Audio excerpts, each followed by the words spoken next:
はい。こんにちは。This is Shinomori です。Hi everyone. It's me. It's me. Hi. How's everyone? How's everyone? Hi guys. Hi everybody. Welcome back to the land of Hinamizawa as we continue on playing Higurashi.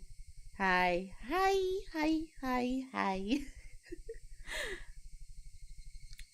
We're back to playing Hinamizawa again, or should I say Higurashi again? Sorry if it's a bit this is probably gonna be a long one. I really want to at least get to certain parts of the game, but not that much, but hopefully, hold on.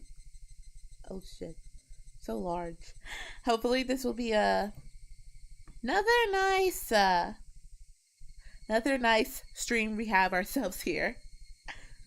Yeah, we're back to playing more of this, and I totally forgot where I was actually heading. I actually got me some food today. I got me a panini today. And I got me 2 shots of espresso in my system, so I am ready to go.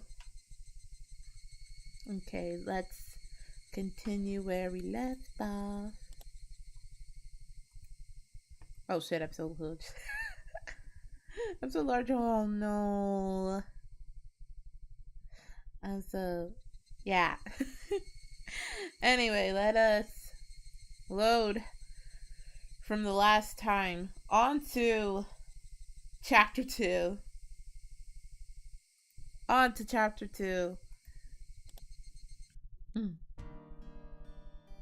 And we have already loaded. I don't know why. Wait, I already did this. So, continuing on to chapter 2. We're gonna learn more about our lovely nakama, who are the girls in the club. We're gonna look at all of them again. And I think I already did I read this already? So you can't lose to dinner. You need to train up and have a rematch. Okay, John, you should. This old geezer will root for you. Mion and I reaffirmed our determination to discover a way to counter Rena's infallible technique. I took it a little too easy on the morning of my day off. I was totally late. So we've kind of already know about Keiichi and the rest of the club, and we know about Keiichi and the rest of the club, and now we are gonna learn about. I think we're gonna learn more about Rena and Mion now, but we already know about the club and everything like that, right? We already know about the club so far for what they see on the surface.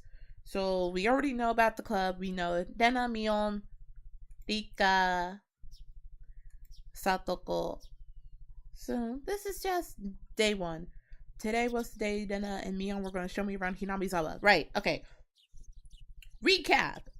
So Keiichi was in Tokyo for like 2 days because he had to attend something, and then he came back to Hinamizawa. He's a permanent resident there, but he literally moved into Hinamizawa like, I think they said a year ago.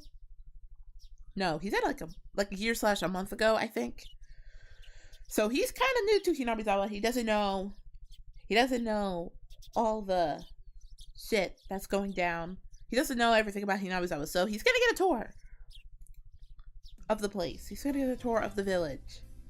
And we're back with the best art style that has ever graced everything. And don't you dare say shit about this art style. This art style is good. Oh wait, they're in their everyday clothes.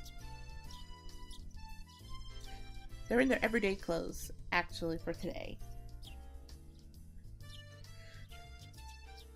So what are we doing?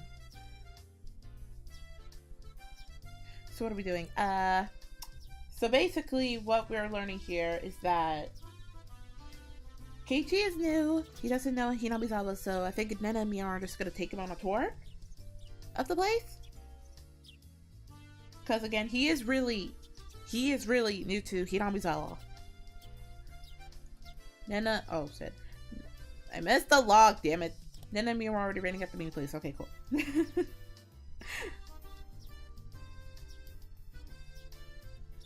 Okay, so Kate-chan, you're late! Sorry. The show I was watching last night was really interesting. Blame that. Oh, so that's your excuse for being late and keeping two girls waiting? Me-chan, you just got here yourself! Last night's episode of A Day in the Life of was interesting, wasn't it? She was just as guilty as me. So, this is 1980s Japan, which is still in the Showa era, so... No harm in getting to know perfectly normal castmates in their lovely normal town. Perfectly normal! Everything is perfectly normal. This is a perfectly normal town with perfectly normal citizens. Look how cute they are. They're perfectly normal. Nena was carrying a pretty heavy-looking handbag. What is that? Mion answered my unspoken question with a wink. That's right. Nena really did make a picnic.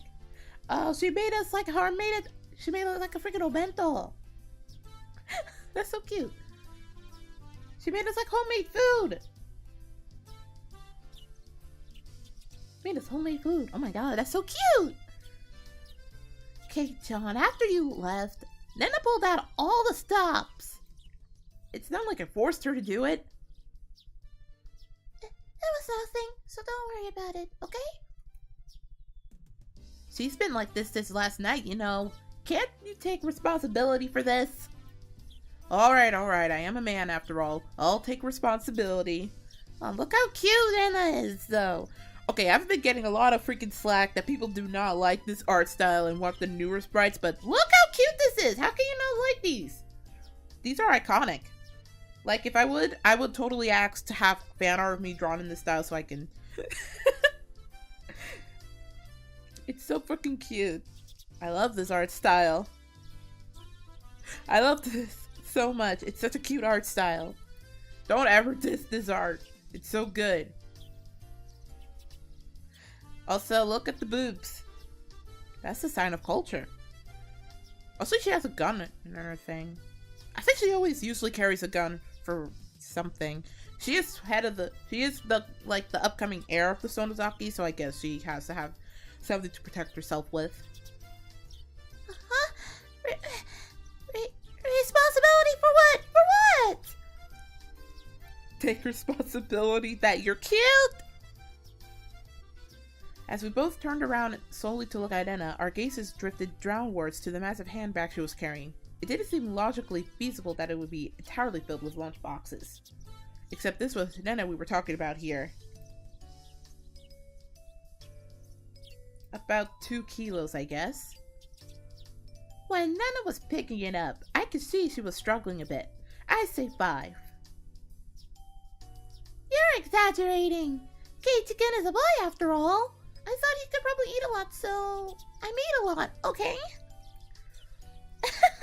Let's get going. Heave-ho! Just from the way she was lifting it up, I couldn't believe the only things in there were lunch boxes. She made a full course. Nena's probably... I think her, Satoko and Endika are probably like the chefs of the club, because they usually make a lot of the food. Nena makes a lot, Rika makes a lot, no, Satoko does too. Correction, I say 5 kilos too. I'll help out, but all of it needs to be eaten. I will forgive you if you make Nena sad, got it? The only thing I could do at that moment was exercise a bit to make myself hungrier. Aww, they're having a cute little picnic, like friends would. Having finished with the pleasantries, we began our leisurely stroll. A carefree walk bathed in the gentle morning sunlight. The gentle, perfectly normal sunlight. I couldn't have even imagined something so wholesome existed during my time in the city. These were the boonies after all. No slovenly desk jockeys trudging to work on the weekends out here. It was a really nice pace. Peaceful and quiet. and super normal. I can't stress that enough. It's super normal. Hi, Daza. Welcome. We're continuing Hinamizawa. We're continuing our journey through Hinamizawa. Hinamizawa is seen as a village. It's a rural village, so of course there's not enough of... What is it? So of course there's not a lot of... Like... What is it? There's not enough... It's like a normal village. It's like the urban area of Japan, I guess you could put it that way. I should know that, because I was taken away from the city at a young baby age because I didn't want to deal with it. Actually, no, my mom didn't want me to deal with the struggles of the city life. That's like, I think that's what my mom told me like years ago. She was like, oh, yeah, once you were born, I decided to completely move you from the city to the urban because I didn't want you to deal with the shithole that is the city as much as I did. So clearly I completely lack street smarts when I was a kid. Even now, I have to learn from my mom, who's a more affirmative, I have to learn from my mom, who's a way more, like, forward person when it comes to, like, street smarts. Because I'm mostly an urban girl, so I don't really know that much street smarts as much as the other person, but I know enough so I can protect myself. If that makes sense. I don't know if that does. As sparsely populated as the village was, you could still run into people just by walking around. Good day. Good day. Oh, you would be my Butterkun, I believe. My two companions exchanged greetings with everybody we ran across. All these passerbys even knew my name. When did I become this famous? We passed 3 people, and when all 3 of them knew me, I started to feel a bit paranoid. It's a bit sad to say. Everyone knows everyone since there are so few people here in Hinamizawa. It's a rule. I actually really like places like this. I don't know. I like places like this where you could just know everybody, you know? I like when you just know everybody's... Actually, no. There's like a good and a bad thing for knowing literally everybody. Because it feels so personal. But I like how everybody in the village just knows everyone because there's less people to worry about. It's so cute. It's so wholesome. It makes you feel like more of a community than just hearing about a person on the news. So that means when an unfamiliar face walks by, they automatically assume that it's about a fellow who just moved here? Yeah, that's how it works out. It was a process of elimination you could only pull off in a place like this, but it was quite effective. From now on, I better make sure to maintain a good reputation. The day I'm discovered accidentally gawking at a dirty magazine in the bookstore, I can expect all the villagers labeling me as a lech by the next day. That's the only drawback. What if you do something really bad and then everybody's just like, oh my god, I fucking see that kid. He was walking by me right here though. He was walking by you and he was just reading some fucking hentai. Oh, fuck that kid, man. What are the youth coming to nowadays? But I don't know. Maybe I do like the better feeling of a community with just less people. It's a really good feeling to have a close community. It is a good feeling, especially when it's like a smaller scale place like this. It makes it feel like you're really intertwined with your community more once it's like, you know who they are. And yeah, everyone knows everyone. Makes it even awkward. I keep telling Gramps, no, I don't know. Yeah, because they assume that you know everyone, but you don't know everyone. It's a good and bad thing. It's a good and bad thing. and I don't want to be in a situation where I have to be like, oh wow, do you know what so-and-so did? And I'm like, I don't know who so-and-so did, I only just passed her by in school. It gets so annoying.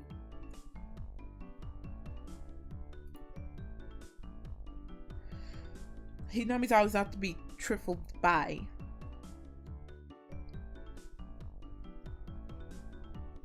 That's not the end of this nightmare.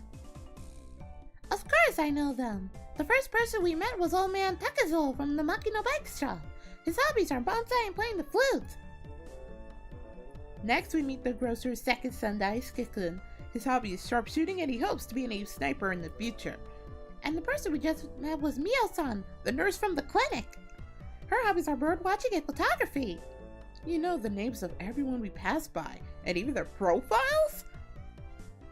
Seeing my surprise, Mion and Nena exchange looks and burst into laughter. Well, yeah, we're not like the city when people hardly know the neighbors.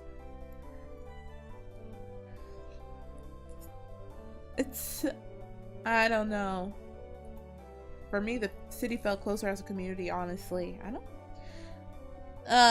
don't know. The kids around each block tend to stick together. I don't know. I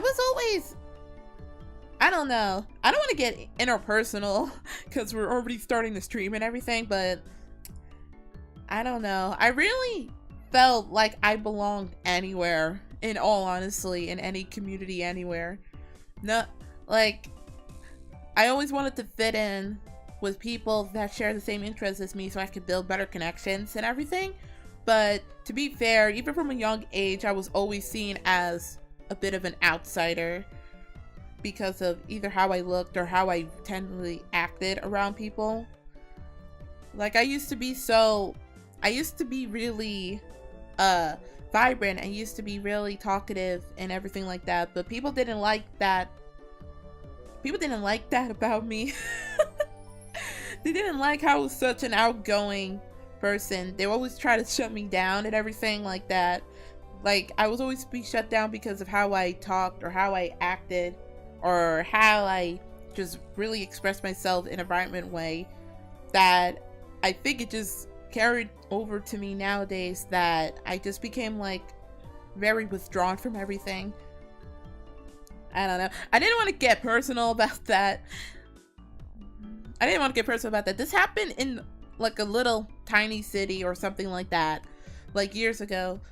I feel like even back then, even now, I still feel like an outsider, that I don't really truly fit in anywhere. But back then really was like impressionable, because as a kid, how could you really react just by like crying and seeing if something is like really messed up on you, you know? So back then, when I was friends in like a city sort of setting, it was like half urban, half city, because there was people, but like I only know like people from just going to school and everything like that, you know? So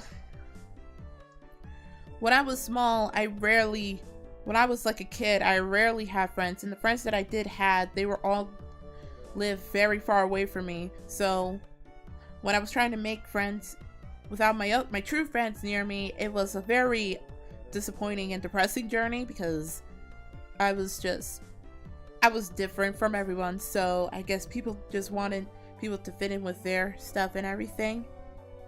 And yeah, even nowadays, I rarely try to make any new friends, because and I'm not trying to put down anybody, but rarely I make any new friends because I don't want to come off as a way that people think I'm just annoying to them or anything like that. I think my mom noticed that I've become more withdrawn from people, except for like my actual true best friends. But I think it's because of those experiences that I have a hard time really coming into close contact to make friends with anyone. Like, even now that I'm doing this, I still feel like I'm an outsider because of my experience. I can't really open up to anyone except for my truest friends or my closest friends or family, because of what I had to experience. So while being in a community is fun, there's still going to be those people that will just shun you because you're different and that you're unique. And I think people don't like unique people because I guess it scares them, I guess. It's scary.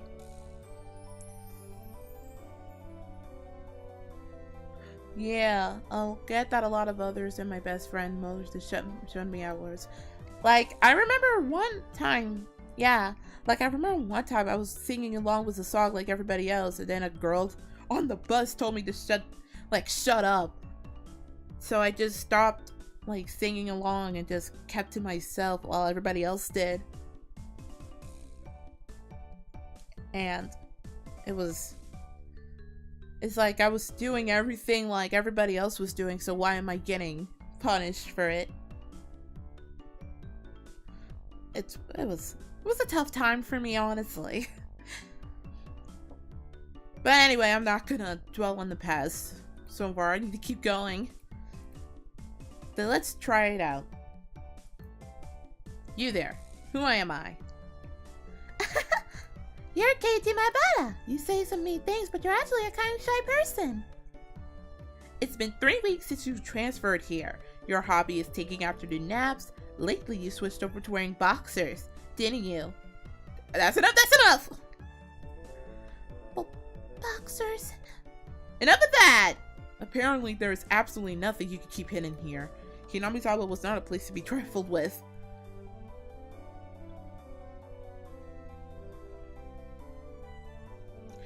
This feels more like you guys are showing me off rather than showing me around. That's right! We're partying around like this after all. Don't you all think so too? That K-Town is spinning right in here in Hinamizawa? The population in Hinamizawa is shrinking, so the villagers welcome anyone who's new here. I thought about brushing it off with something to the effect of, "You're kidding me," but I held back. Had I ever greeted someone who just moved into the city like this before?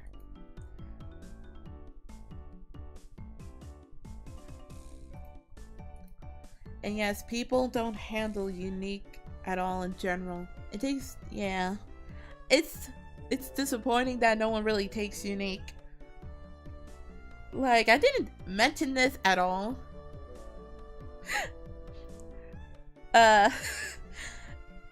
Wait, how did you know that detail? It's Hinamizawa, okay? Everyone knows everyone.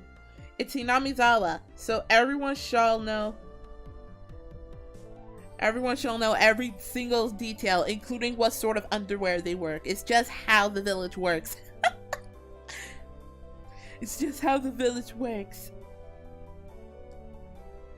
Exactly, it's Hinamizawa. Everyone knows everything. You can't keep anything hidden from Hinamizawa. It's how the village of Hinamizawa works. You gotta make sure of that. Thinking about that made me believe what they said wasn't a joke before. We passed another person. Of course, we were called out to, again, the same way. Oh my, good day. It's wonderful seeing you getting along. This lady here is Fujishima-san. Good day. Oh my Bata-kun. How wonderful for you having a lovely girl on each arm. How are you? Getting used to life here? Look at him. Already having the ladies. Instead of regurgitating a prepared response like I would have in this city, I responded with an empathetic nod. The old woman chuckled, voicing her appreciation of how energetic I was. Good! As I looked back over to Nena and Mion, they gave me a wink. So, now then, about time we have lunch, maybe? Nena's brilliant smile signaled the approach of an event that both Mion and I were trying to forget. We both looked at each other. I'm a man, I'll do what I can, but it's just too much. It's fine, Kei-chan. Leave it to this old man. Mion had never seemed as reliable as she does right now. I expect no less from the class representative. Nena, if we're going to eat, we might as well go somewhere with a good view. Ah! Yeah! Good idea, I agree! My voice cracked! Nena nodded her head happily in response to Mion's proposal. It takes time to build trust. Nothing wrong with taking slow steps along the way. That's actually true, That's a true lesson and all of that. But even nowadays, even in the VTuber community, I still have a hard time, like, opening up my DMs and DMing someone for even, like, as simple as a commission or to, like, collab. I don't know. I don't want to say I have trust issues, but there's just something about, like, I can't openly give out my trust to anyone because I don't know who they are on the other side. And I don't want anyone to really betray the trust or the friendship that I give another person. It's taking me too long to try to even open up to just do a single one-on-one collab with any VTuber or anyone, because a lot of stuff gets revealed about a person that makes me just feel like I've lost all trust in a person. And I don't really want to have no one betray the respect, friendship, and trust that I've built to a person for so long. That's what makes it hard for me to really come out and collab with anybody, or even like as simple as talk to anybody but in Discord, or even just the small community I have on Twitter. There's so many times I really want to open up and like talk to people and try to build connections, but I'm still scared, honestly, because I don't really know how to approach it in a way that people don't think less of me. So it's probably going to take a little more time for me to really open up towards other people, if that makes sense.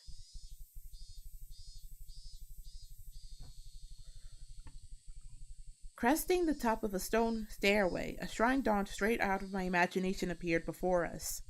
It had worn down a bit throughout the years, but the fallen leaves had been swept up, giving it a tidy feeling. This here is the Furude Shrine. It's probably the place with the best view around. This place, be sure to remember it. On our next break, a festival will be held here. Isn't it a bit too early in the season for our festival? The Watakanoshi isn't a summer festival. The Watanagashi isn't a summer festival. Long ago, it used to be a celebration of the end of winter. I was embarrassed for assuming that festivals had to be held in the summer. Now then, spread out the lunchboxes and there. Well, thinking about it, as the shop clerks are also in the village makes sense. See? Anyone in Hinamizawa.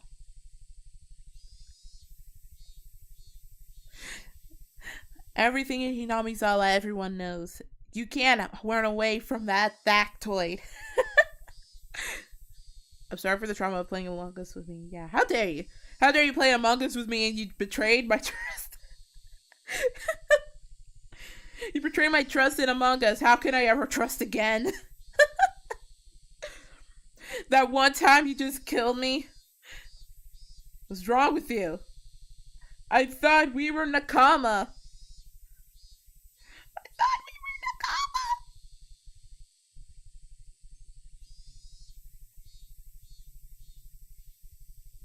Oh my god. I promise. I'll definitely lie more about freaking, what is it? I'll definitely lie more about, freaking Higurashi, because I don't want, I don't want to literally spoil the game, because I want people to be surprised, Various colored lunch boxes were placed one after the other on top of the plastic sheet. It sure did smell delicious. It was Denna's home cooking. It went without saying that it would be delicious. But is it even possible to finish all of this?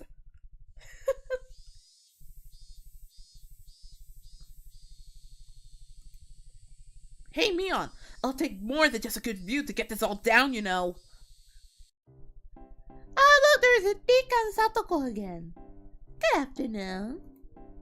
It was Rika-chan and Satoko. Why are they here? Mion grinned over at me. I see. This was her secret plan. To power in numbers. You have my thanks, Mion. Following up where all the pieces are in places is my specialty. We just had to come since there was such a commotion. What is the meaning of this? Take a look. It's time for lunch. Buffet style. A handmade makes meal by dinner. I can see that much! Why have you laid out a trap on our property? The temple is public grounds. It's not yours. Katie is right. This is everyone's property. Wow, Rika-chan is such a good girl! Have a seat. Eat with us. After opening up a spot for Rika-chan, I promptly turned my back on Satoko. Hold on 1 second! Where's my spot? No spot for you and nothing for you to eat. Don't worry, there's some for you too. None all. Eat all of hers. I will not allow that. Ika! Here, chopsticks. Don't bully the children. I mean, you are a child. Keiichi bullying children since 1983.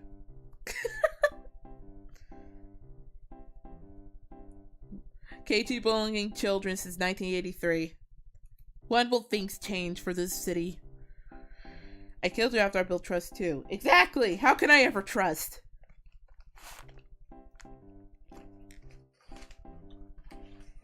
Me and my panini. This is a good panini.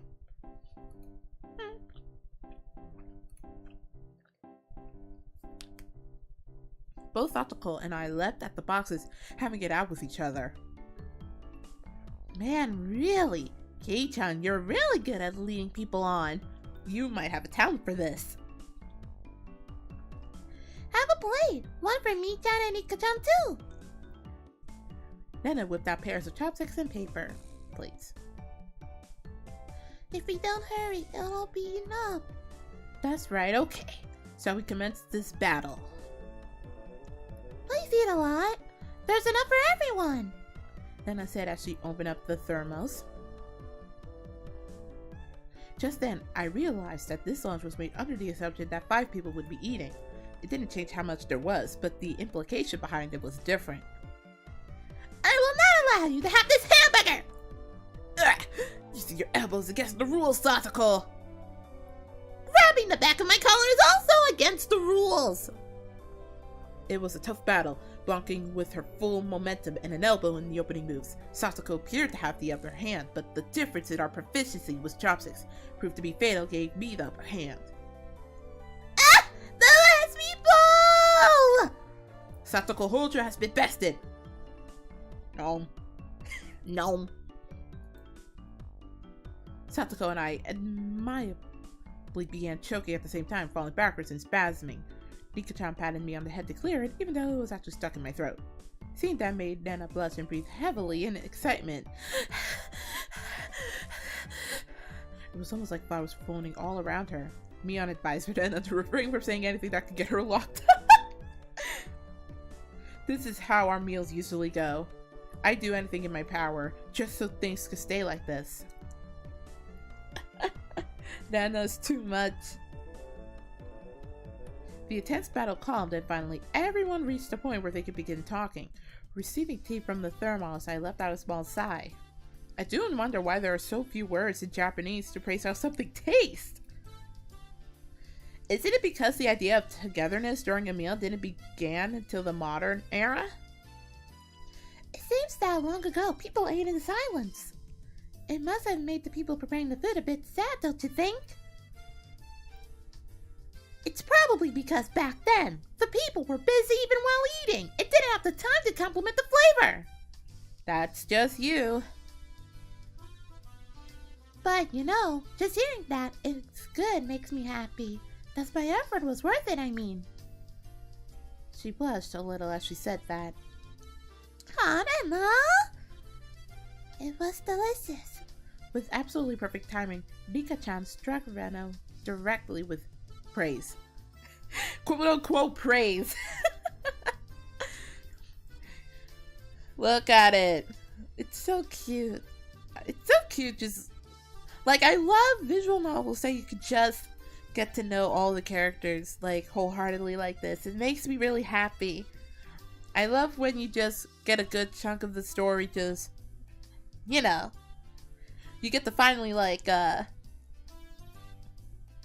really interact and know these characters.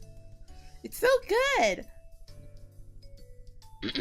She looked straight at her with an expression of bewitched innocence. Huh? After Nana uttered an unintelligible noise, a ring of smoke rose from her head with an audible poof.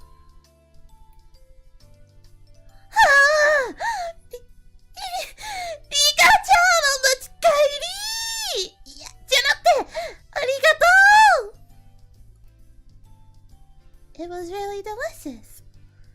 Nana flushed red with excitement, embracing Rika and rubbing her cheek against her so hard you could almost hear it. お持ち帰りみんなリカちゃんはお持ち帰りたいなって。To reward Rika-chan for her praise. Ta-da! These are special. 2 apple rabbits.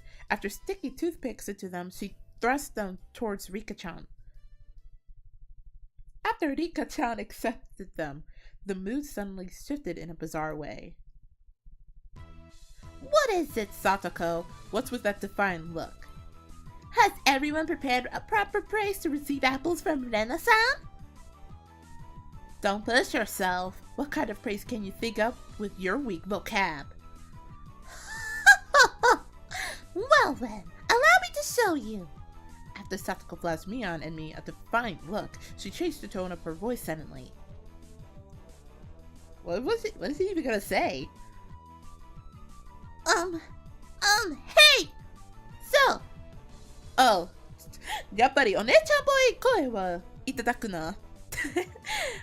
お姉ちゃん声はいただくなって。うん。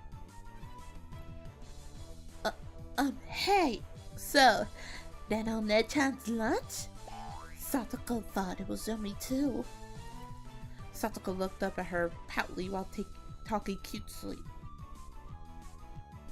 What? How was that praise? That's not even persuasion by tears. That's persuasion by cuteness, isn't it? This is an unlimited special skill. She blushed and her head spun, waving around in circles. Don't fall for it, Nana! Memo Sebastian, Nana! Manuel!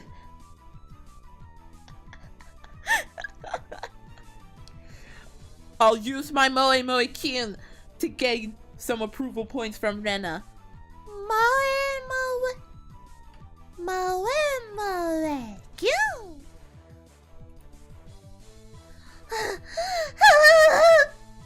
Of course, that was acting for the impossible. Rena glomped Satoko and began rubbing her cheek against her. Cute! Satoko, it's so cute! Take you home! Swish! Stab! Push! Satoko was also presented with apple rabbits. After stuffing them in her mouth, she looked over at Mion and me again with that defiant gaze. It took only 5 seconds to take down Rena. That's unfair! To think she had such a trick! If it upsets you so much, why not reward Rena-san with some praise? Damn it! The power of cuteness knows no bounds! The power of cuteness knows no bounds. There was a dirty trick of cuteness. The cuteness is over 9,000! First of all, that wasn't even praise! Satoko, you think you've won with that, don't you? How about I show you guys something much better than your superficial gimmicks? That sounds great, Mion. What kind of trick is it? K-san is going to be the one who does it. What? Why don't I have you show me then? The writing of an old maid. The plan of attack she suggested was wicked, but it was the only thing we had to beat Satoko. After sipping my tea, I started talking, very naturally and calmly. Perfectly. It really is good, isn't it? This is all freshly made, right? No. Actually, most of it almost all of it was frozen stuff. Then which ones did you make fresh? Well, it's embarrassing. Do I really have to say it? Must I? From the synergy of boy plus handmade lunchbox, her expression had melted into euphoria. Oh, this is getting real. I already know. This one, right? Nana turned an even deeper shade of red, the words "I can't believe it" practically written on her face. How can you tell? How that I made it? Of course, Mion had told me beforehand. It's been perfect so far. After acting like I was shy, I waited a beat. Next would be the finisher. It had your smell.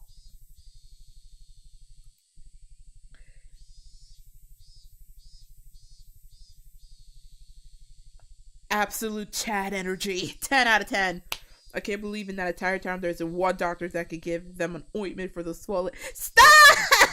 This art style is fucking cute. Don't joke about it. Look how cute this art style is. How can you judge it? Look at it. It's so cute. Look at this cute art. Look at this cute art. Don't you dare diss this art. This art is adorable and you should know by now. This is cute. Look, it's so cute. Or maybe it's like the Simpsons where they live closer to the nuclear. They don't live. It's a rural village, so they don't live near the nuclear power plant. But one of the characters do live in Tokyo, so it's definitely a train plus away from any sort of power plant. I don't know. Welcome, though, guys. Then the face, still completely red, froze solid. With a small yelp, Satoko also blushed. Of course, I did too. Oh, this is sensual already. This is already really sensual tension. Can you feel the sensual tension? I can feel the sensual tension. This is some really yabai sensual tension from that. Look at their fingers. What is wrong with their hands? There's nothing wrong with their hands! Nothing. This art style is super fine. It's nothing's wrong. This is... This art style is super fine. Their fingers are not chubby. This is just how it works, okay? I will not take the slander. I sure would like to try one of Rena's handmade apple rabbits. Or something. Even if this was all because I was competing against Satoko, it felt like I had crossed the line by a good 9 yards, I think. Then, at that moment, whoosh, it was a tuber wave container filled with rabbits. Please eat some, Keiichika! There's plenty for you! Instantly, dozens of the apples were shoved into my mouth, knocking me over. Okay. Okay, say, Keiichika! My head was forcefully laid upon her lap, and even more apples were shoved into my mouth. While she was squealing, one apple after another was forced into my mouth. More and more apples.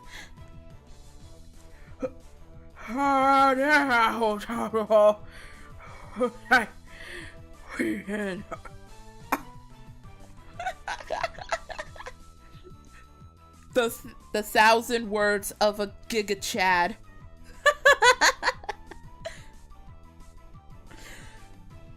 There are monsters. If I move into a town where people have legs like that, I run the... No, you don't run. You embrace it. You embraced it willingly. You embraced those hands of soft composure. Don't... Embrace it. Love it. Own it. Ah.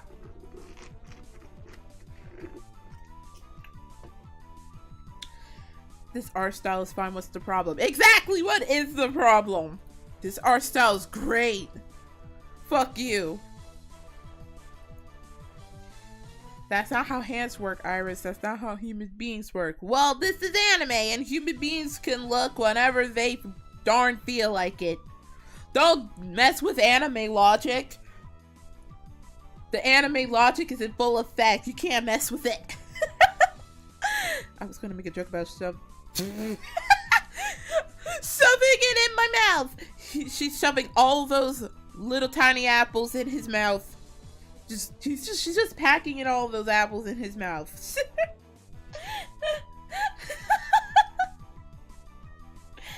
Shoving it all in those mouths right there.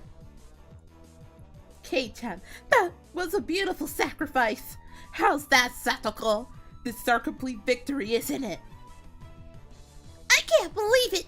Such trickery! It doesn't bother me at all! Satoko grounded her teeth, mortified. We did it! I claimed victory as my consciousness stripped the soul away from me. This is the artwork of cultured people. Exactly. This artwork is cultured. It's absolutely cultured artwork. At that time, Rena stopped her squealing as she suddenly realized something. Rika-chan, you're not eating it? Did the salt water make it too strong, maybe? Looking over, Rika-chan had pulled the toothpick out of the apple rabbit, placed it into her cupped hands, and seemed to be at a loss for what to do. Poor Mr. Rabbit. I feel sorry for him. I want to save him. Phew! That was the sound of blood spurting from Rena's nose. Tonight, I will take you home! She shook sporadically, her head wobbling back and forth. Then coming back to her senses, she took all the apples around me, gathered them with a flip, and fixed them back on a plate. Now then, now they're all just fine, Kay? Here, I'll give them to you, Rika-chan, Kay? Kay! Rika-chan raised up Satoko's hand like a referee. After having the plate of rabbits shoved to her, she whispered, This is our victory. What? A comeback?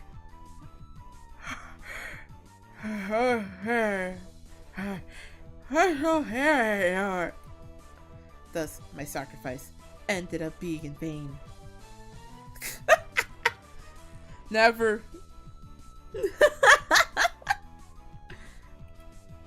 This town is 10 times more disturbing than Silent Hill, and the fucked up stuff hasn't even happened yet. What do you mean? This is normal. Everyone's having a normal time. This is super normal. Happy-go-lucky town. It was a fun-filled, crazy, normal day, but as soon as the sun began to set, the end of the day really did come quickly. Later then, Kate-chan. See you tomorrow. Thanks for today, Mion. I had a great time. See you tomorrow. Satoko and Rika-chan went home as well. We parted ways with Mion, and it ended with just Nana and myself enjoying the evening air on our way home. Thanks for coming today, Kate-kun. Was it fun? Yeah, lots of fun. Almost feels like a waste to go home now. Then, well, would you mind taking a little detour, maybe? Maybe? A detour? Is it far? It's a bit of a walk, but it won't take long. Since we had been walking around all day, I must have seemed a bit tired. Not feeling like teasing Nana, I quietly nodded. It's just the two main protagonists on their evening stroll throughout the Look at these lovebirds. Having a normal one with my friends, shoving apples in my mouth with their gigantic They're not that bad. Don't diss the art style. The art style's diss you. Don't diss the art style. What's wrong with you?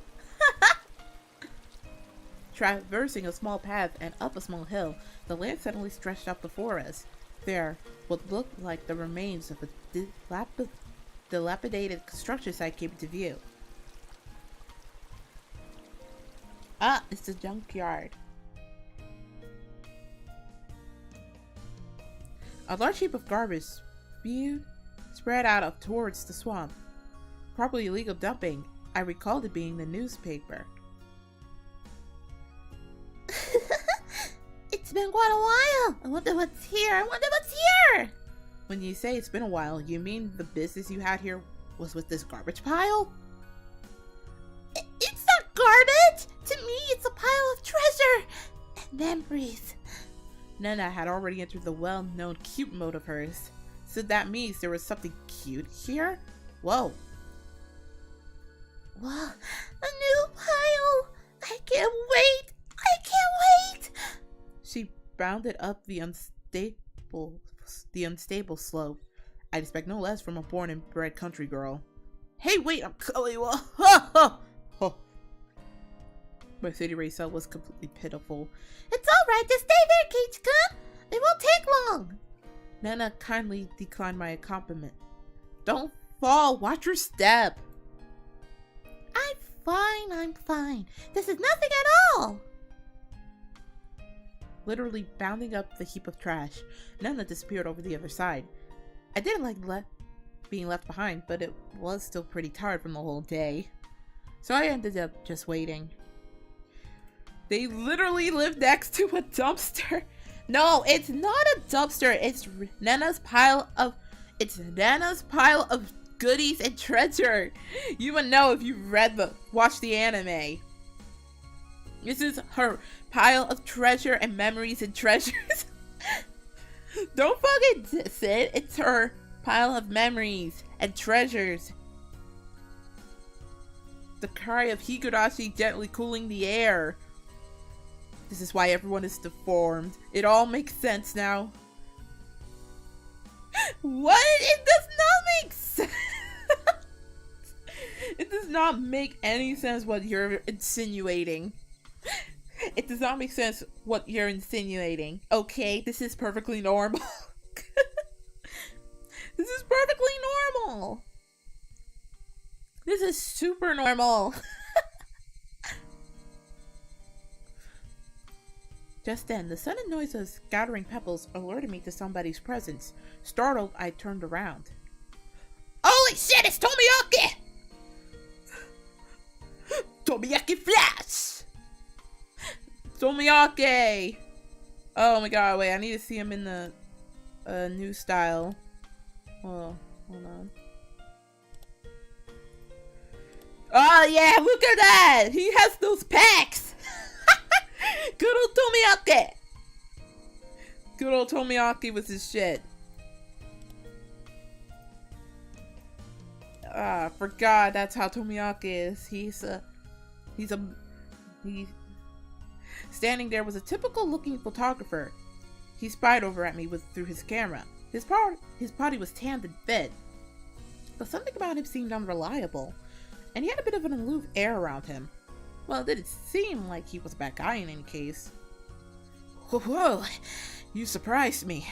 Although startled when I turned around, he overplayed his reaction. That was my line. I'm the one who's surprised here. Having normal ones with my friends, shoving apples in our mouths next to the illegal dump. No, it's not. It's not illegal. It's legal because Nana goes there. See, that's what I'm... No! This is cuter! Look at him! Tomiyaki's best boy. My bad. I didn't mean to startle you. Are you from Hinamizawa? I gathered that he wasn't. From that question, unfazed by my suspicious outlook, he introduced himself without my prompting. I'm Tomidake, freelance photographer. I come to Hinamizawa from time to time. I didn't ask who you were. Quite rude to photograph someone without consent, one would think. My bad. I mainly photograph wild birds. They can't refuse, you see. They look like monsters and they fucked up shit happens and I'm like, well, yeah, that makes sense. No, this is perfectly normal. It's normal. I'm normal. This is normal. Everything's normal. You're just being really, really rude to these characters, okay? This is perfectly normal stuff that happens in Hinamizawa. This is just perfectly normal, immaculate stuff that happens in this town. You just don't see it yet. You just don't see it yet. This is normal. They're just chilling in a dumpster because Nena likes cute stuff. So what? You're saying I'm the same as the birds? No, well, you see, that image of a young man in the toilet was just picturesque. I apologize for trying to take your picture without asking. Adults are pretty slick. All that annoyance I felt for being startled just flew away as he buttered me up. I had no intention of hanging around with this guy trying to get cozy with me, except it did seem like Nena would be back soon. But this old guy, Tomitake-san, he didn't mind my cautious responses and continued rambling on by himself. Kate-kun! Sorry to keep you waiting! I'm finished now! Nena popped her head out from one of the lower piles of garbage and waved her hand. You have someone with you. What will she be doing over there? That's what I wanted to know. Don't know. Maybe she's checking on that dismembered corpse that was out here a long time ago. Tomitake-san looked shaken up like that for a moment. Uh-oh. I responded like I would if I were talking with Nena and the others. It was quite a disturbing incident. They still haven't found one of the arms.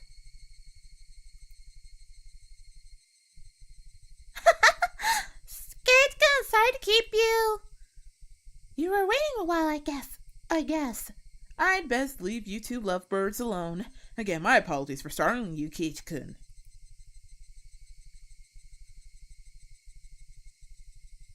Tomitake-san chortled suggestively, then disappeared into the twilight. Missing my chance to retort put me off a bit. Kate-kun, are you angry? Why, I wonder. It wasn't Rena's fault, so I decided to just brush it off for now. How was it? How was it? Find the treasure trove?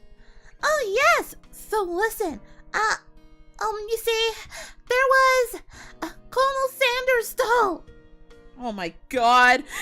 KFC is in this universe!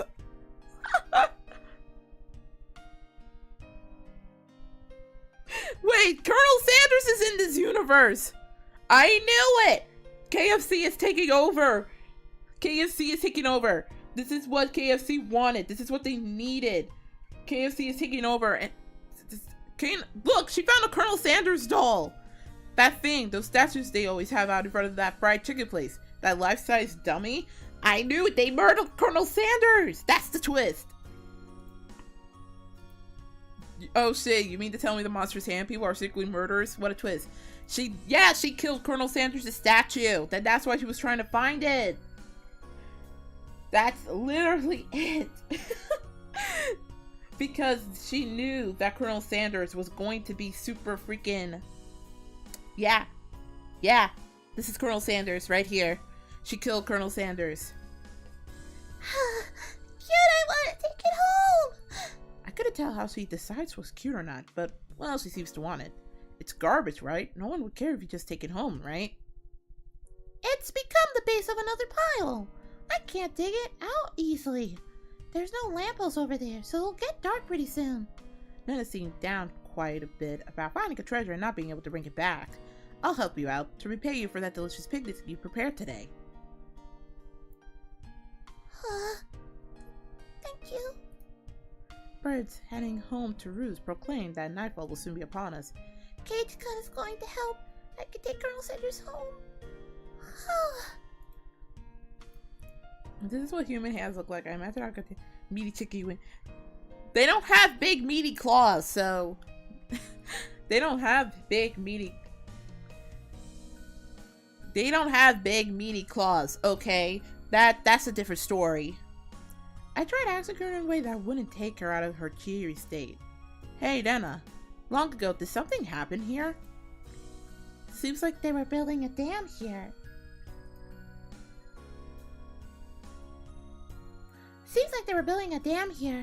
I don't know the details though. Oh. Just wondering if you knew about, an accident or something. I don't know. Her tone was disturbingly frank. It sounded more like a denial than an answer. I must have appeared rather dumbstruck. Rena quickly lightened her expression. Actually, I didn't live here until a year ago. Huh? You transferred here too? I was sure that... So you see, I don't really know much from before that. Sorry. Don't really know. Don't want to talk about it. That was the kind of feeling she gave me. Thinking about it, of course it would be like that. This wasn't the type of things girls would enjoy talking about. It was quite a disturbing incident. It seems they haven't been able to find one of the arms. If it's just like Tomitake said, that I had a feeling only the Higurashi would know.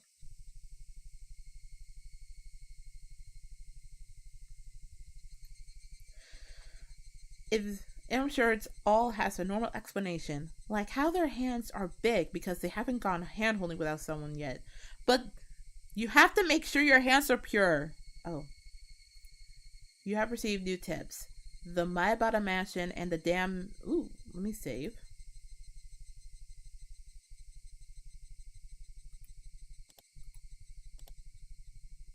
So we have new tips, all the tips. So we have mixed grade, the Maebara Manor, and the damn site murder dismemberment.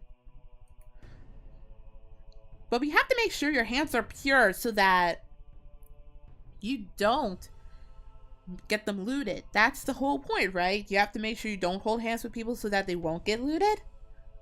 That's the whole point of not holding hands. You gotta make sure. Gotta make sure that they're not being looted. Gotta make sure of that. I hope she washed her hands before. She did! That would be unsanitary, obviously.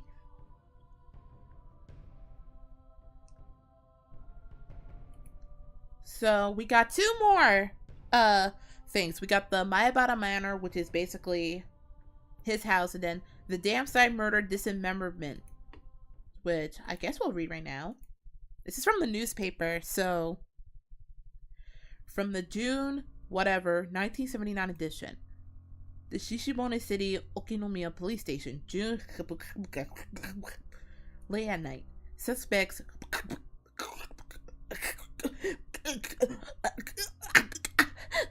were arrested on suspicion of murder and improper disposal of a corpse. The main offender has been added to the wanted list nationwide.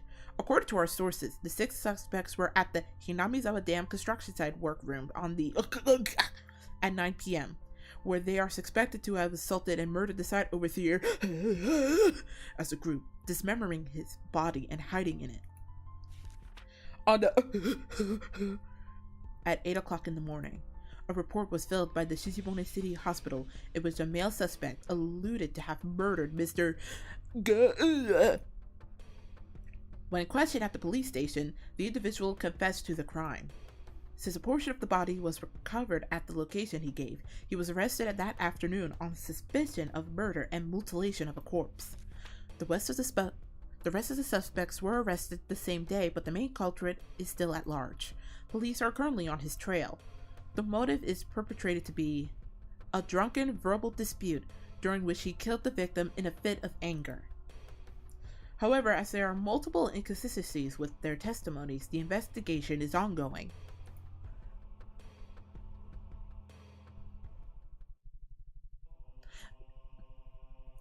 I don't know, guys. That seems like fake news. Imagine reading those fake news. Yeah, man. Seriously, a murder happened? Please, this is a normal town. Why would anyone murder anybody? That's kind of what I'm doing with this fake news. It's so gross. A Colonel Sanders? Ah, of course, that's right up her alley. I understand her wanting to take up Satoko and Rika-chan, but I can't understand the Colonel Sanders. What's so good about that four-eyed geezer? Excuse me, Keiichi? He had a freaking visual novel? that you can date, and he makes good chicken, and he has a video game console. Come on, guys, come on. What's not to like about Colonel Sanders? Dude, have you seen him in his own visual novel? He's pretty hot, not gonna lie. Plus, it's free to play on Steam. Probably better to hear from Nana, don't you think? She'll probably just say because it's just so cute, though. Does Nana often go to the construction site to hunt for treasure? Every now and then, she says she's going to have a look. But a girl her age rummaging around in garbage is, well... If Nana enjoys it, then I think it's fine. What were they doing over there? Dam construction? It had been bugging me since yesterday, like an itch I couldn't scratch. It was cancelled a long time ago. Everyone gathered together and fought against it. Hearing an ominous word like fought come from Rika-chan's mouth startled me. That's right! It was unbelievable! They said Hinamizawa would be sunk into the reservoir and we had no say in the matter. So I'm only able to be here because of the protest succeeded.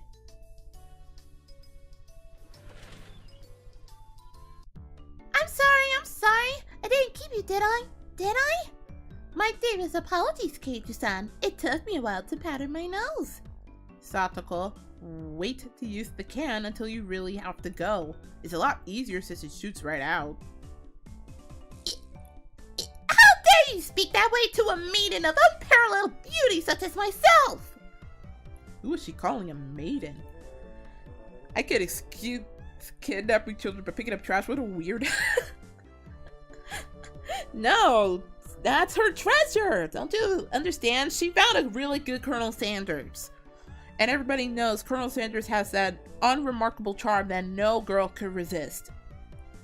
He does have his own visual novel. If Satoko really was a maiden, she wouldn't have reacted like that. The usual hijinks ensued.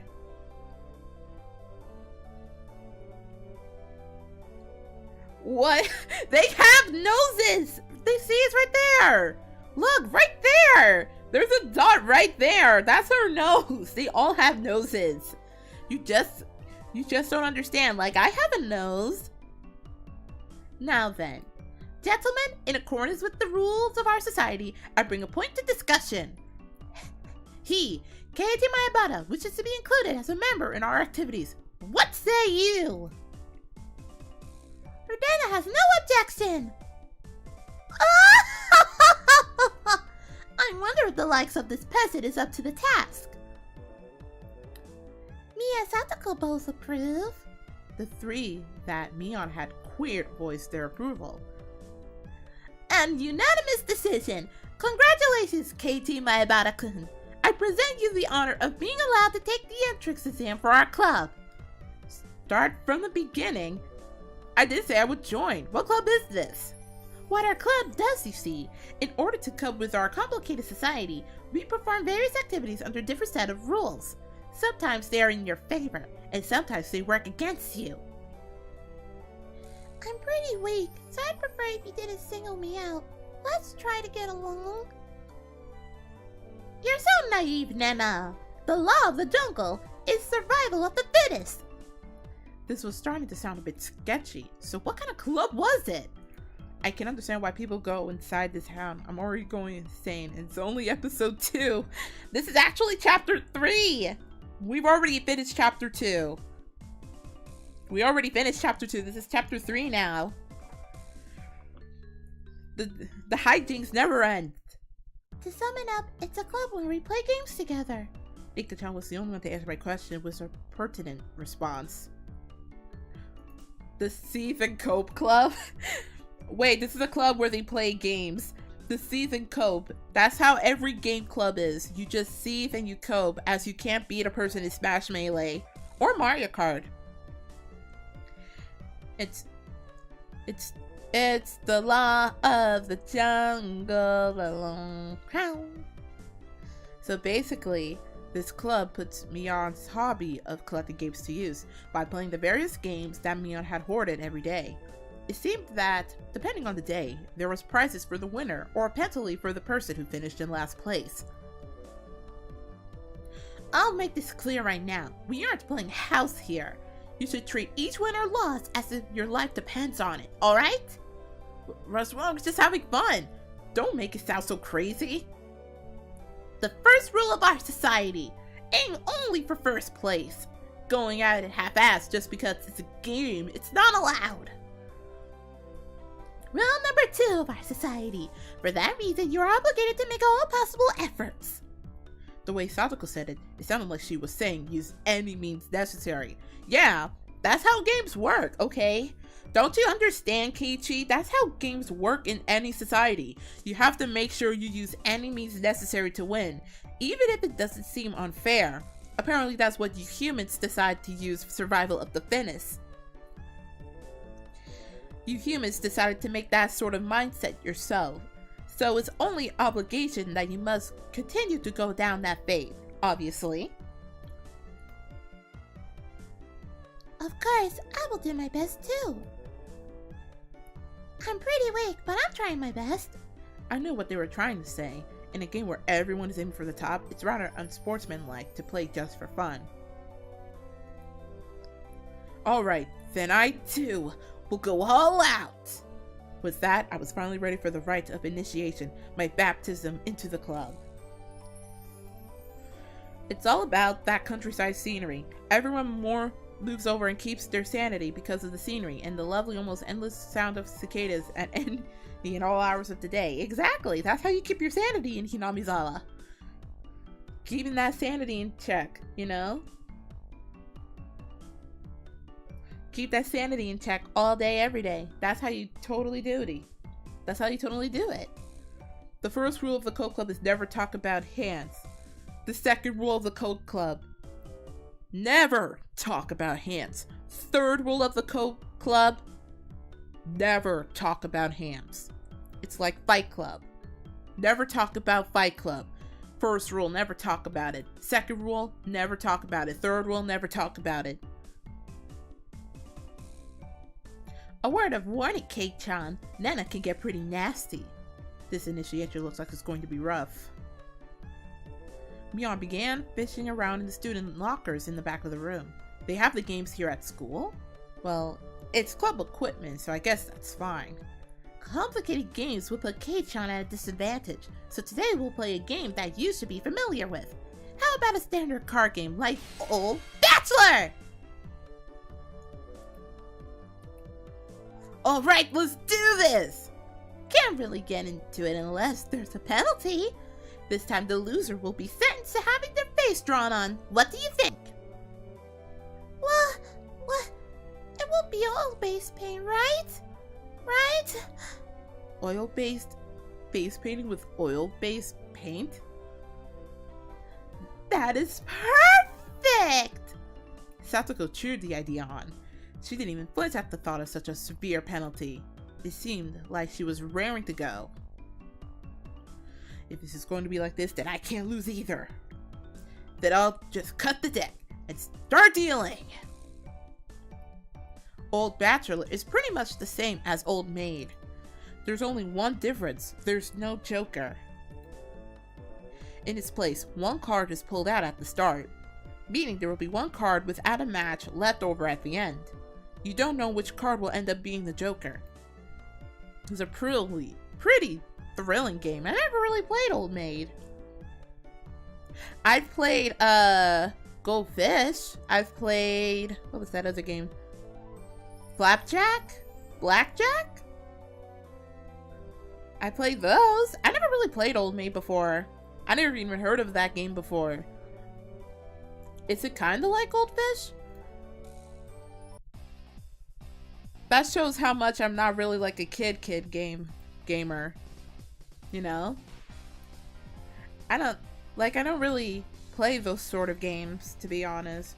I was usually into rhythm games, because those are my lovely safe haven for everything. I'll pick up the card now. Nana took out one card and left it face down on the table.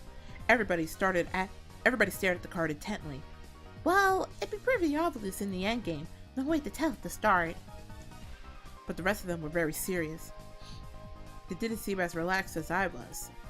They compared their cards to the one face down, all the while gauging each other's reactions. It was as if they could see what the face down card was. No, it couldn't be. This deck is pretty worn out. No way. Can everyone tell by the scratches what card on the table is? Remember the second rule of our society. Keiichi-san must try his hardest to win as well. A number of cards are quite unique. Keiichi's going to be able to remember them pretty quickly. She said that so matter-of-factly. So literally, wait, isn't this basically cheating? Because he already knows what the cards are. Is that basically what cheating? Is that basically what it is? Wait, so that basically means they already know what the card is because of the system, right? They already know what the cards are. That's kind of okay.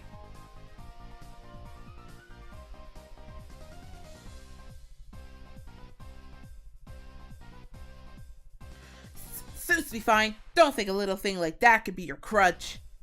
I lashed out angrily, but it was rather obvious I was at a disadvantage. After all, they'd gone so far as to memorize the wear and tear of each individual card. I feel like that seems a little sus. This seems a little sus. The only card game I ever played as a kid was Yu-Gi-Oh! Oh, I forgot to show you guys my Yu-Gi-Oh! Cards on... I promised I was gonna take a picture of... I promised I was gonna take like a picture of like the games that I was like... What is it? I thought I was gonna like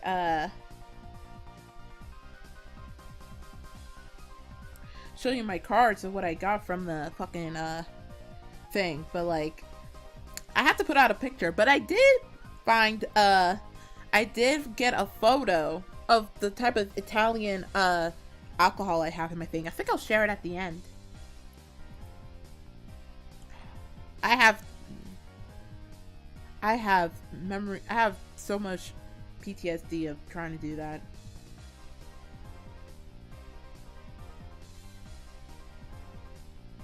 This wasn't a simple game of Old Bachelor. If this was a test, then they were playing with the answer sheet in front of them! Bring it! I'll take advantage of your carelessness and beat you at your own game. That baseless confidence will soon be crushed. How about I tell you your hand staring from the right? How about I tell you your hand starting from the right?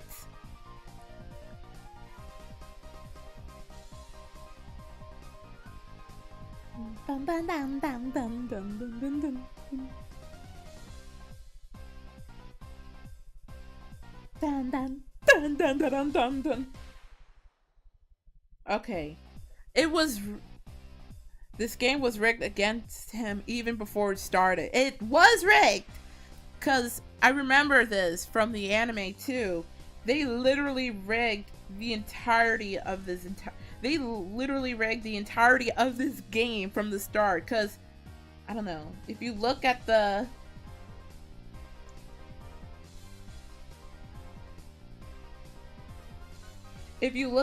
what is it? If you looked at the description before, they literally was like, oh, we recognize...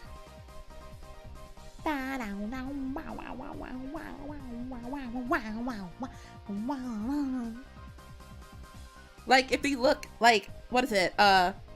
They literally have scratches.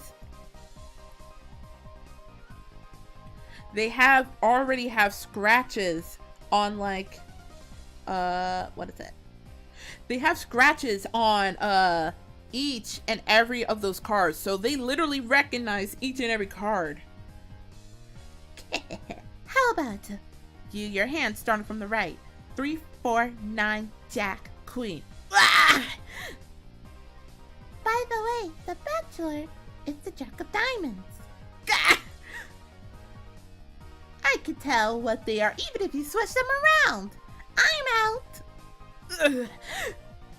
Nani?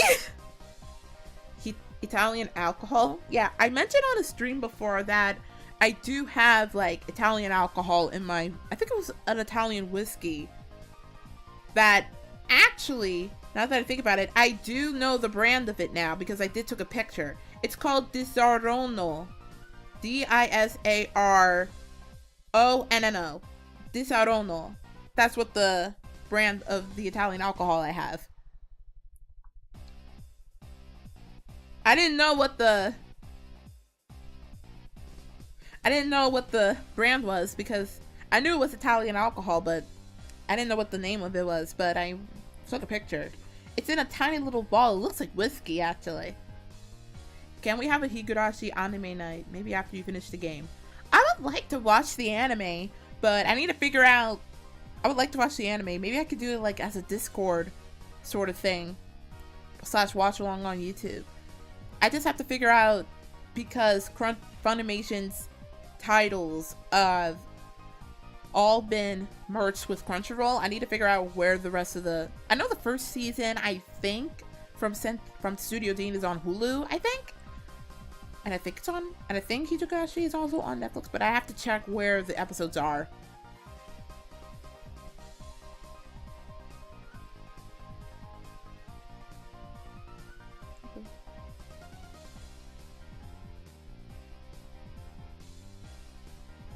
So yeah,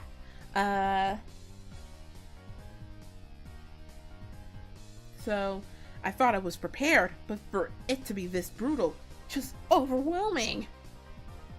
Demons, you're all demons. Dena isn't a demon, are you? Sorry, Keiichi-kun. This is the 3 of Hearts, isn't it? I'm out! Ah! Nani? Not even a hint of mercy, and even Rika-chan! These club activities weren't to be trifled with. An alumnus of this club would definitely survive in the cruelest of situations. If our entire class had self-detonated collars strapped to their necks and were dropped into a deathmatch on a deserted island, these guys would probably take to it like fish to water. I could only picture their joy as they hunt down each of their classmates. I only watched the first season. The first season, I think that's with...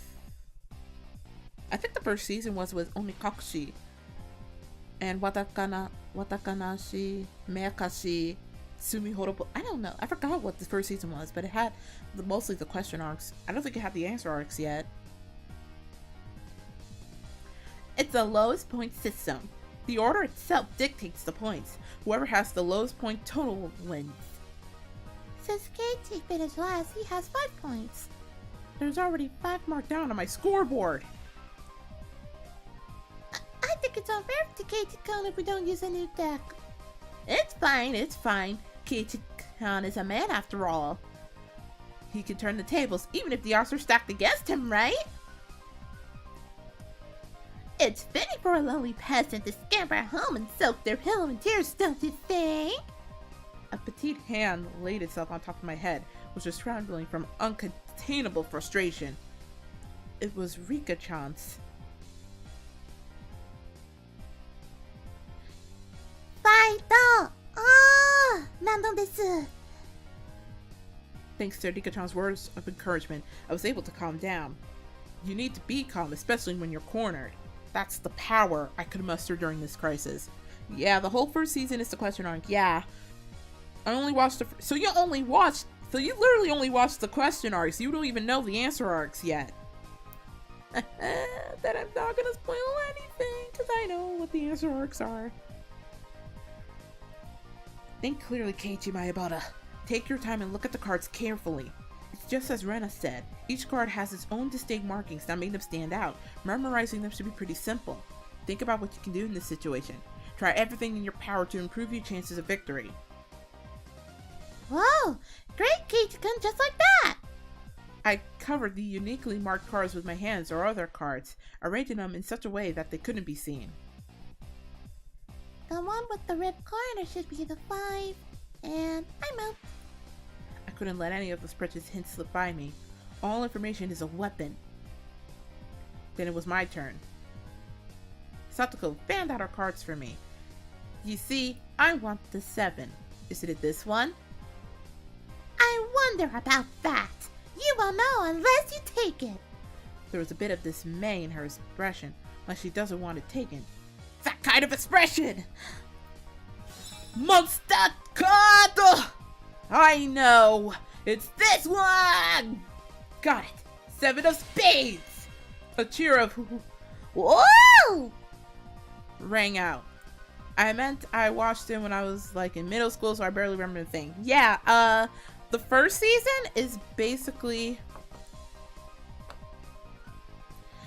the question arcs, and I think the second season is the answer arcs.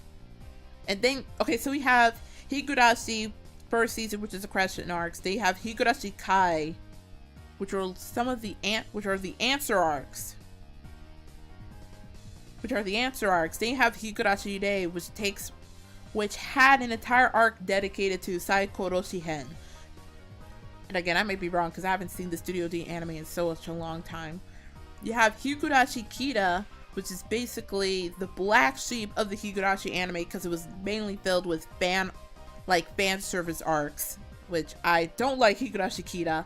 They have Gon Sotsu, which is basically a continuation or alternate parallel events to the regular Higurashi lore and everything, but I have my own gripes and grievances with Go and Sotsu.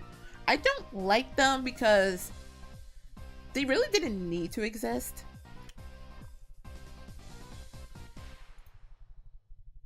What is this? The 7 should be the hardest one of all to tell apart! It wasn't from memorizing the markings. Those slight changes in their expressions as I was selecting a card were enough. Can't hide it from me, Kei-chan. This mark means it's the 2 of diamonds. What? She was startled by her own misread. Of course, everyone else was too. Whoa! It's rare that Mi-chan gets a card wrong. No! Kei-chan, could it be you? They told them apart by different marks. That mark was a nail scratch, so I put a new one on it. Are you saying he disguised it as the 2 of diamonds? What an impressive show of wit! Keiichi landed a clean hit.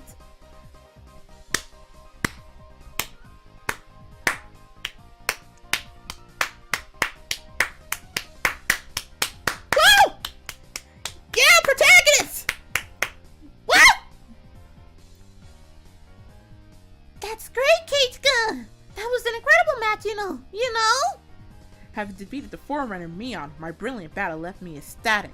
But by total points, it was already set in stone that Mion would win and I would finish last.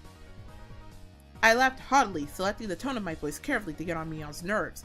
Well, I'm going to end up the loser, but I'm satisfied with one-upping Mion at the end. That should be the proverbial slap in the face to Mion, who was at the top already and assured victory. Even if Kei-chan gets first place this round, he'll still end up last place overall. Don't you hate that? Of course I do! Let's have a duel. One chance. If you win, then we'll swap first and last place. How about it? You up for it? She fell for it. A chance for an upset that wouldn't be possible without goading her into it. One chance, you say. Let me hear the rules. Mion discarded 2 cards from her hand and replaced one with the Joker card that was the table. Then shuffled the resulting hand behind her back. The card in my right or the card in my left. If Kei-chan can guess which hand the Joker's in, then he wins. When you turn around just now, you didn't pull out the Joker, didn't you? If you lose, I'll show the card in the other hand. That okay? The other 3 gulped nervously at this unexpected turn of events. Alright, you've got it! Mion grabs one card in each hand and thrusts them at me. First, I need to inspect them closely. The card on the right hand had no distinguishing marks. I couldn't tell which one it was. Which one, I wonder? Kate-kun, be careful! Yeah, of course. This is my chance for a big comeback. I remember the scene with the knife and like blonde girl and green haired girl maniacally laughing about something. I mostly remember it being fucked up a few details. Oh, well, I'm not gonna spoil that part. That part gets a bit much if you read it in the sound novel version. That card is! I didn't let that bit from Sakako slip me by. Mion chuckled her tongue. Mion cocked her tongue. Shit! I didn't recognize the mark on the left card from the small number that I had memorized. I didn't know what the left card was, but I could tell from Satoko's reaction that that card had already appeared during the game. Since it had already appeared before, it meant that it definitely wasn't the Joker. Oh, Kate-chan thinks it's the one on the right? Will you choose that one then? Will ya? The left card definitely wasn't the Joker. If I could trust that theory, then I should have been able to declare that the card to the right was the Joker. Even without Mion's taunting, the one on the right was the most suspicious. But it wasn't a bit too rash to decide basically on her more carefully. Ha! I remember now! That mark, the left card, no doubt about it. The 7 of clubs. It's the 7 of clubs, I see. I've won! Oh, wait, that was KG. This card on the left with the 7 of clubs. So that means the card on the right was the Joker! And then just before my hand touched the right card, I froze. I would expect no less from you. There was a wave of murmurs amongst the onlookers at my sudden halt, right before I confirmed the right card was the Joker. Huh? What could Katie-san possibly be saying? I mean, the left one is... Shh. Oh, what makes you so certain that the right one is the Joker, Kei-chan? Mia let loose an unexpected question. Everyone else was baffled. I don't know what the card on the right could be, but I know that the one on the left is the 7 of clubs. Then, doesn't that leave the right one as the Joker? One of them has to be the Joker, right? Yeah, one of those is the Joker, right? Katie has good intuition. Huh? Rika-chan, what do you mean by... So basically, the 7 of clubs, I discarded that by matching it with Satoko's 7 of spades earlier. Everyone's attention snapped to the discard pile at the same time. The truth of the matter couldn't be discerned from that sloppy pile. Yeah. Dude, this is like Ace Attorney. This is like Ace Attorney meet Yu-Gi-Oh! Meet board games sort of logic. He's using his brain, guys. We love a male protagonist that used the brains of smart. So that means Mion pocketed one of the discarded cards, then aligned it over the left card, and that means... I see! I get it! This left card is being disguised as the 7 of clubs, right? It was the first time since the start of the match that a shadow ran across Mion's expression, and I didn't let that slip by. Then with a grand flourish, I declared it loudly. The Joker is the left one! It was an intense moment. That 1 second felt like an eternity for everyone there. Bringing that silence, the first one to speak was Mion. Being the first president of this club, I've been witness to a variety of performances. Kei-chan, yours is the best. The best of the best of the best. Best of best! That was probably the greatest compliment Mion could give. Mion accepted her defeat, dropping the cards from both hands. My comeback victory! Victory screech!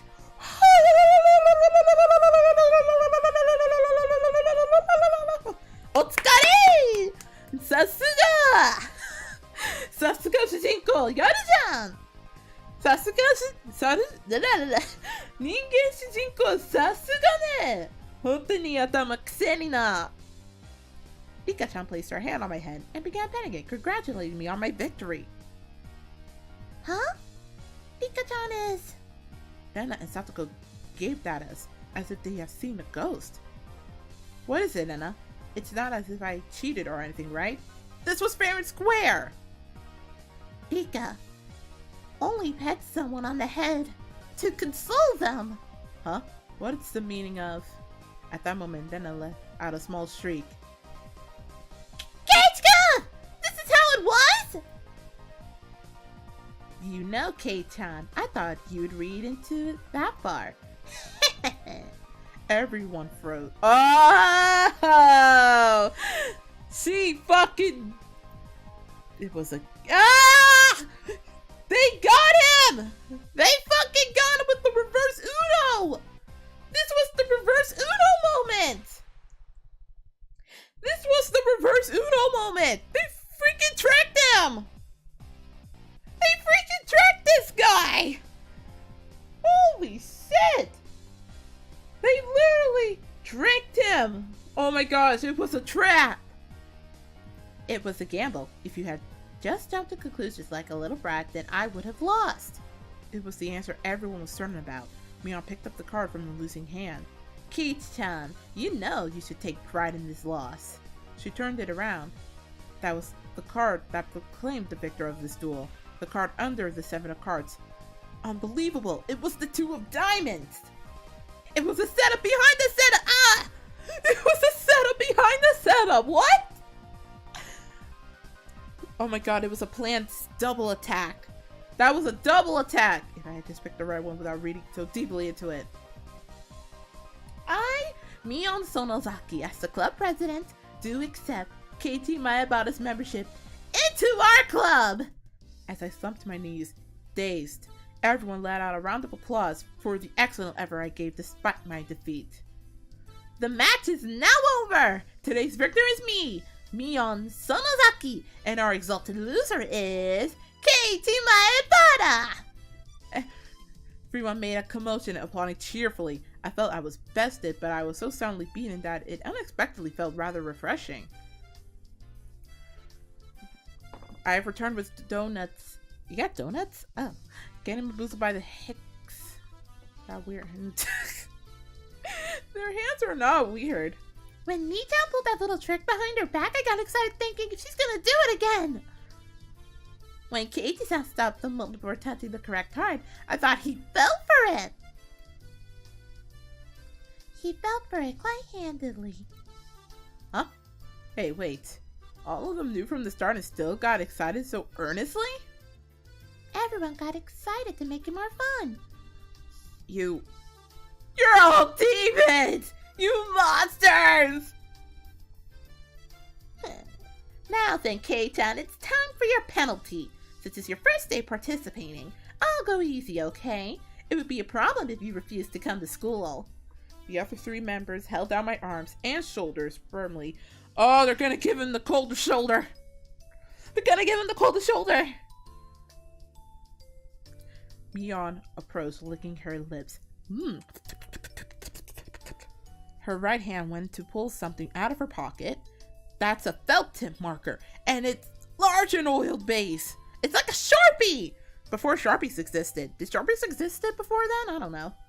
Okay, here we go! She took the cap off the marker and brought it to slowly up to my face while I was immobilized. No.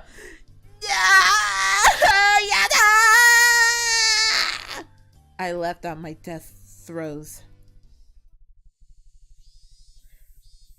That was a good... So they literally had a setup behind the setup for him to lose, but also to win?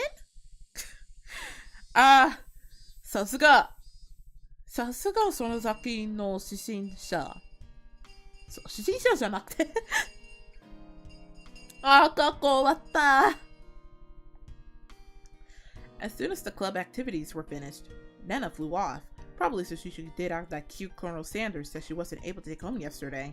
So today was just me and Mion and me walking home together. A rather rare occasions. A mountain of treasure, huh? The guys throwing it away probably never thought in their wildest dreams that Ardena would be grateful to them. Mountain of treasure, meaning that dam construction site from before. Alright, Mion would probably tell me. That murder by dismemberment that seemed to have happened there. Over there.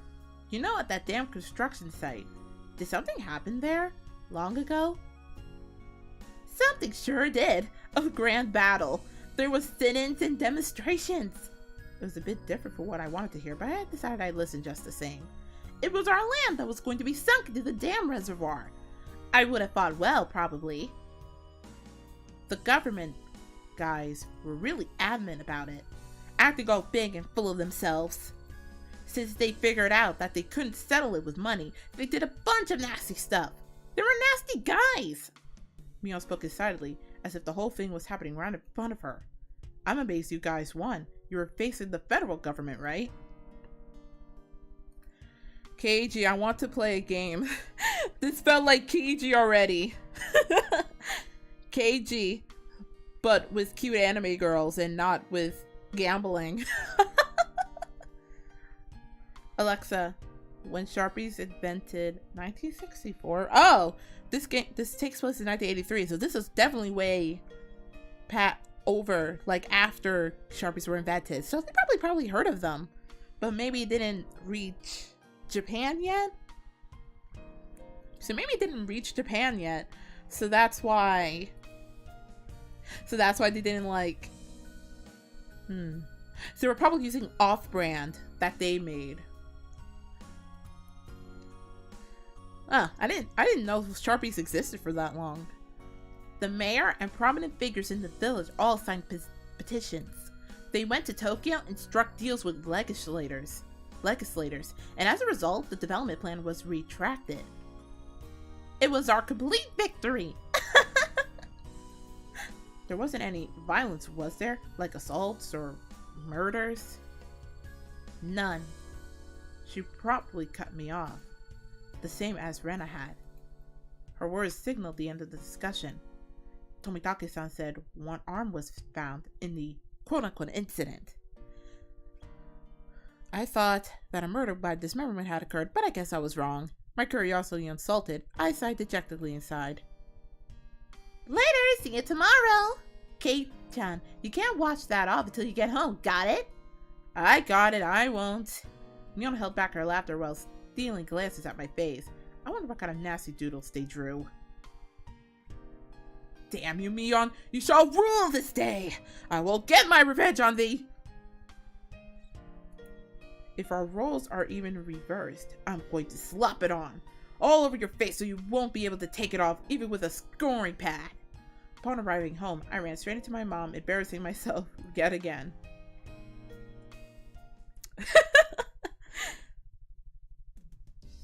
Oh my god. They're not poor. I mean, they still have a school and food and everything, so they're not poor. They're just in their own universe. It's like their own fragment, if you could honestly say that, you know? Don't judge them. The mood I come home to was already on edge. It's not an uncommon thing in our family. Whenever Dad can't come up with a good idea, it always ends up like this. He stops around our house with his arms crossed. Mom whispered into my ear, "Welcome home, Keiichi." Dad, he's in a bit of a rut right now, so don't bother him, okay? He can't come up with a new idea? It's because the deadlines are so close together this time. Your dad needs the time to recharge or he doesn't work as well. Dad's panties feed our entire family. If he runs out of ideas, then it's the end of the Maebadas. We've never gone hungry before. Could it be that my dad is a master painter?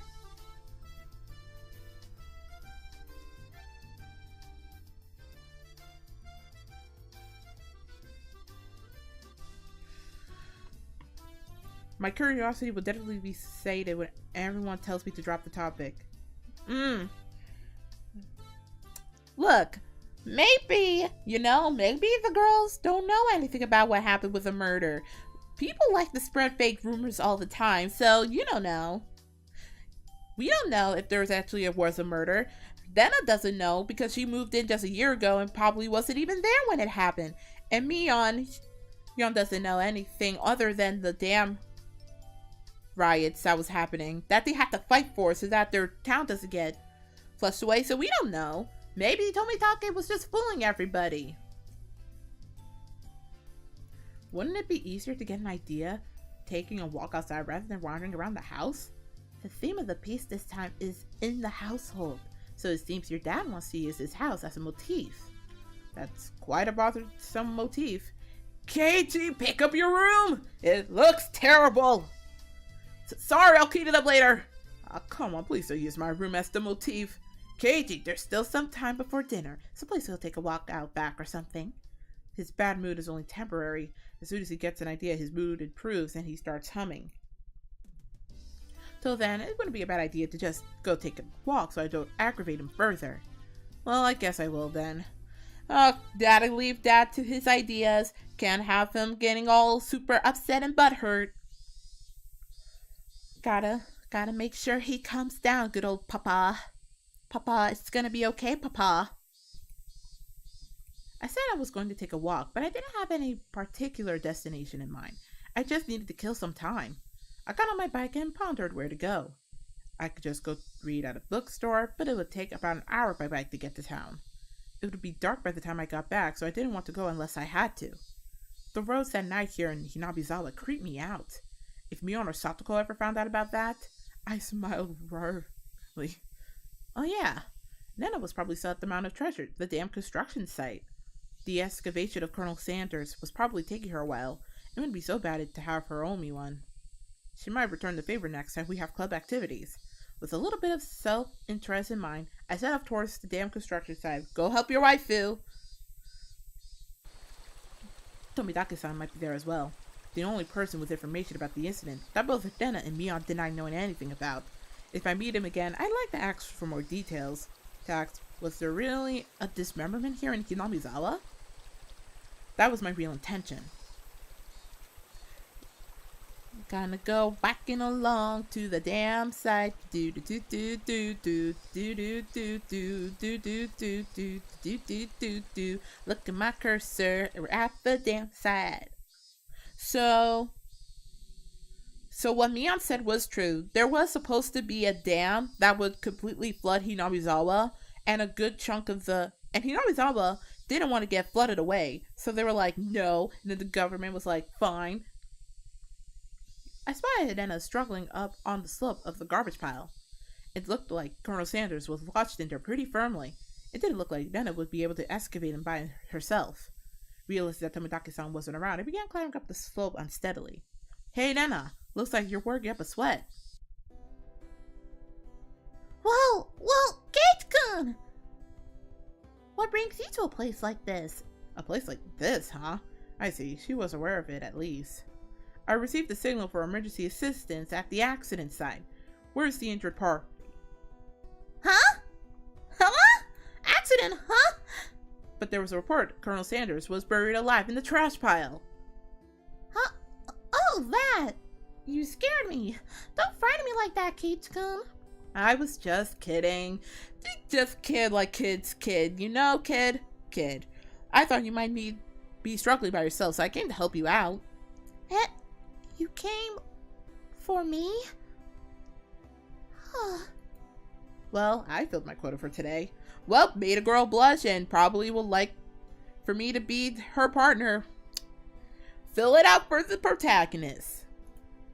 If I don't see Nena blush at least once a day, then I'm not getting my daily required nutritional intake. Just kidding, you're embarrassing me now. So, what part was the joke? What part was it? I just ignored her bewilderment. Okay, now move out of the way. So where's Colonel Sanders? Sorry. Can't you see him in that gap? He's really buried in there. The Colonel Sanders was sideways, surrounded by boards and other construction materials like they were caging him inside. According to Nena, it wasn't like this yesterday. It seems as though another illegal dumper came yesterday, dumped again, and now he's buried like this. You're trying to move this pile by yourself? With those scrawny arms? There's no way she would be able to do that with her slender arms.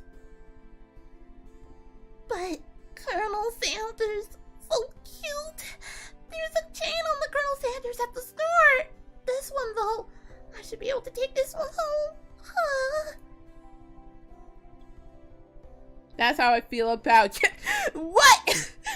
If you don't see me blush once a day, it's not a nutritional intake. What? Oh my god. Oh my god. If Rena gave up on this Colonel Sanders, she'll probably start devising a complaint to seal the one in the front of the store. As Rena's guardian, I won't allow her to sully her hands with crime. Out of the way, I'll do it. Rena blushed again, but this time I left it alone. The pile was enormous, also, the more days we wasted, the more likely another illegal dumping will occur. If it got buried any deeper, there would be nothing that could be done. Kate's gonna help too. Let me help. You're just getting in the way, so stay back. Pulling out scraps, bending them, tossing them aside. I quickly became covered in sweat and dust. Boop, boop. Flying objects drew beautifully arcs across the twilight sky, one after another. Lumber, timber, plywood. Damn it!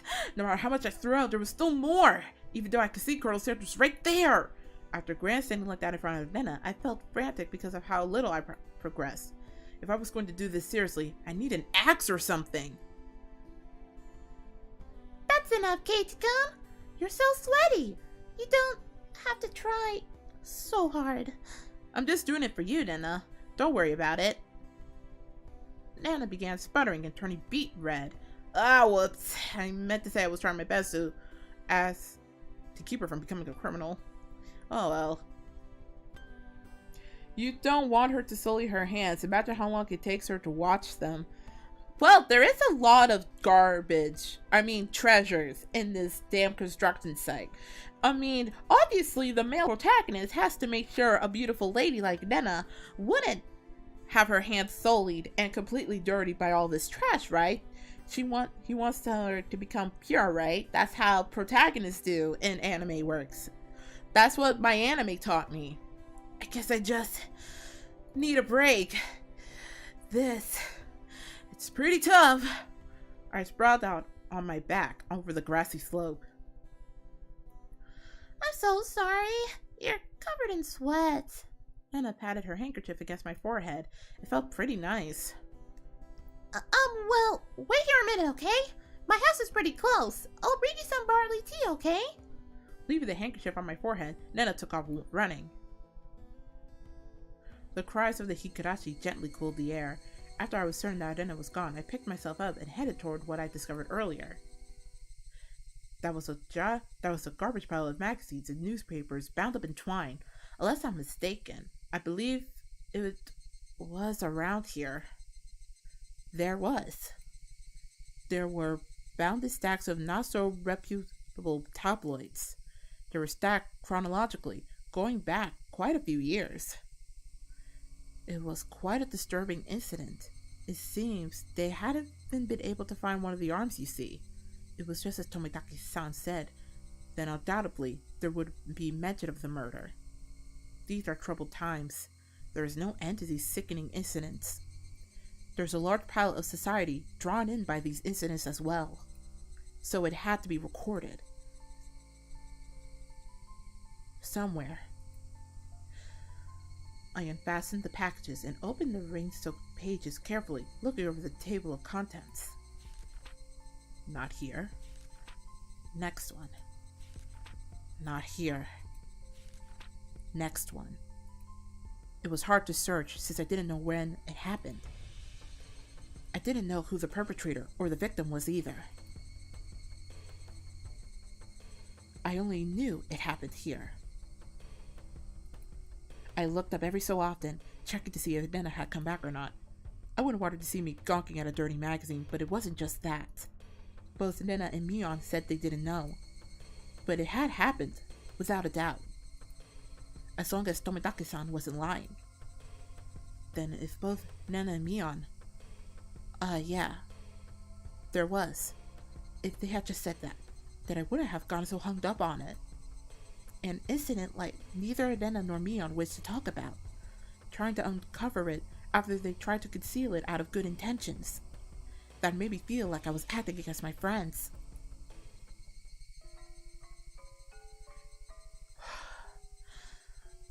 Hinami-sama dam worker lynching. Murder by dismemberment.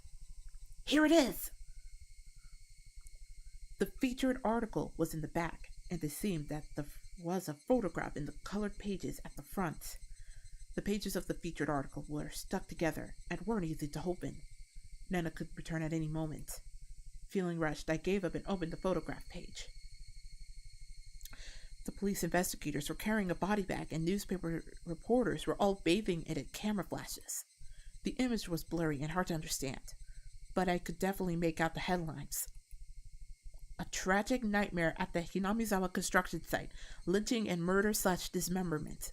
The victim was the site foreman. He had assaulted his assailants daily with an explosive backlash from his daily actions. It's a horrible image to see the site foreman as it happened. It really did happen. It seemed the details were on the next page. I turned the page without pausing. On it was: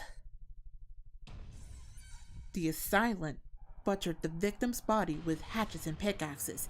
They used an axe to split the cadaver into 6 pieces: the head, arms, legs, and torso. Oh. So people got murder. Ooh. So people got murdery today in this neck of the woods. Ain't that a shame? Ain't that a shame? Ooh. I could understand just from the headline that it was just too terrible an incident. Normally, a lynching is just assault and murder, right?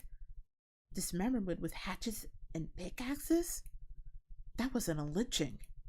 It was a merciless killing to the letter, a brutal murder, done by a group of people. With hatchets, with pickaxes, with an axe.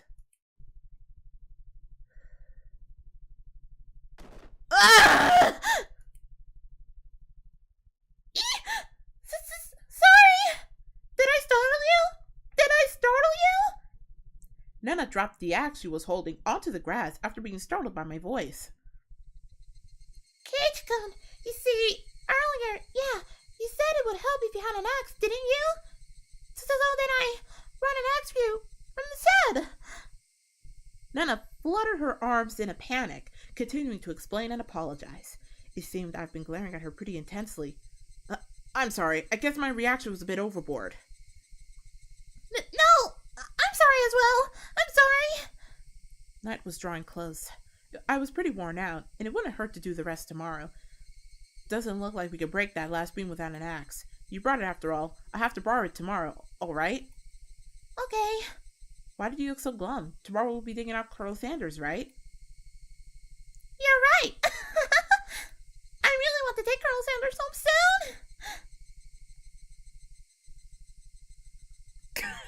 I'm sorry, I was getting into character. It's a real intense moment. Do you not hear the cicadas? I was doing it from the generosity of my own heart.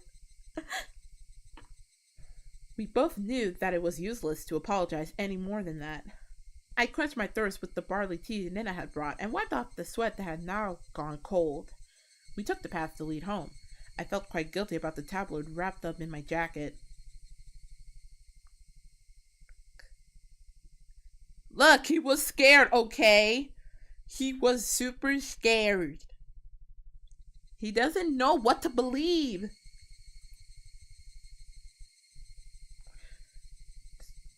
The Hinamizawa Dam Project Special Tabloid Report. Oh, I guess that was the end of chapter 3? Let me see.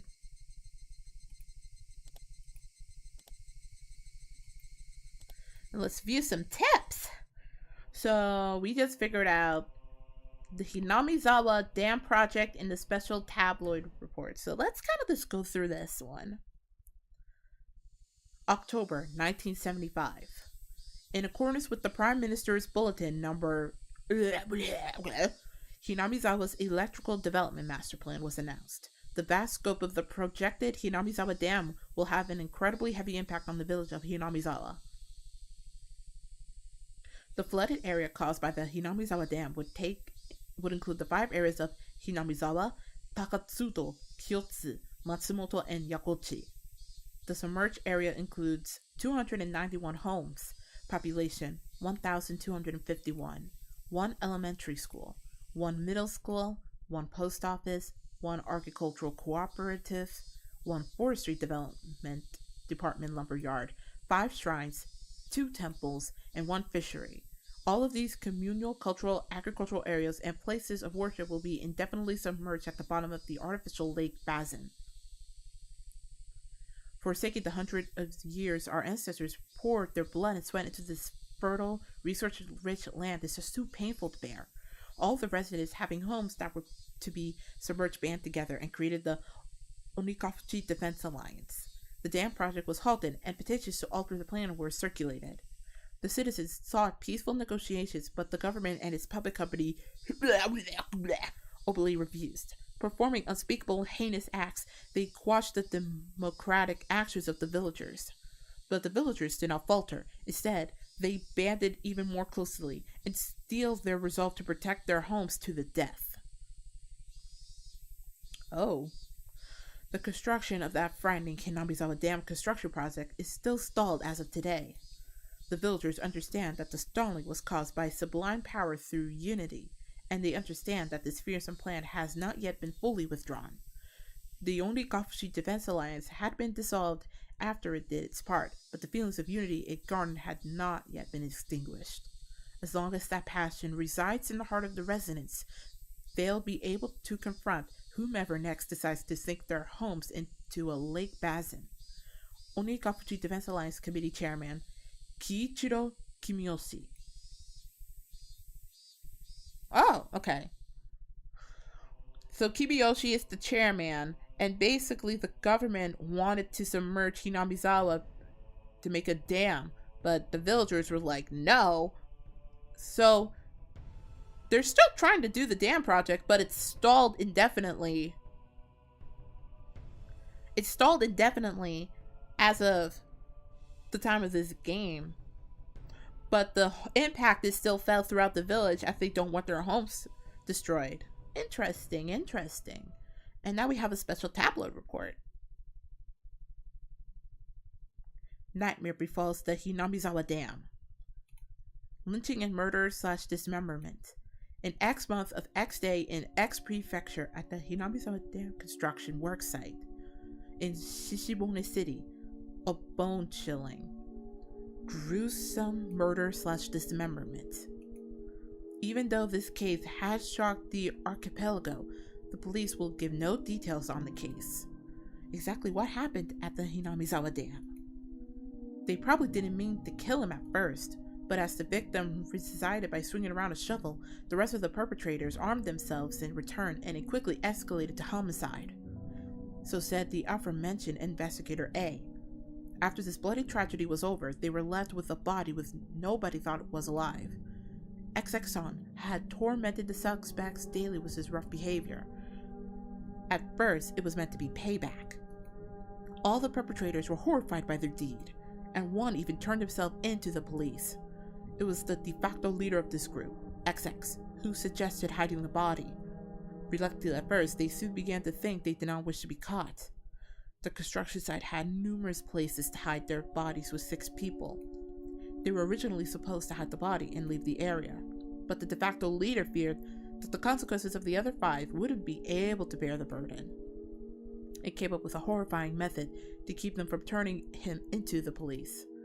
He devised the heinous method of splitting up the body among them and making each of them responsible for hiding a piece. XX had turned a simple manslaughter into a gruesome dismemberment and forcibly involved each perpetrator in order to create a sense of unity between them. Each one participated. But what does this mean? Person A spoke out reluctantly.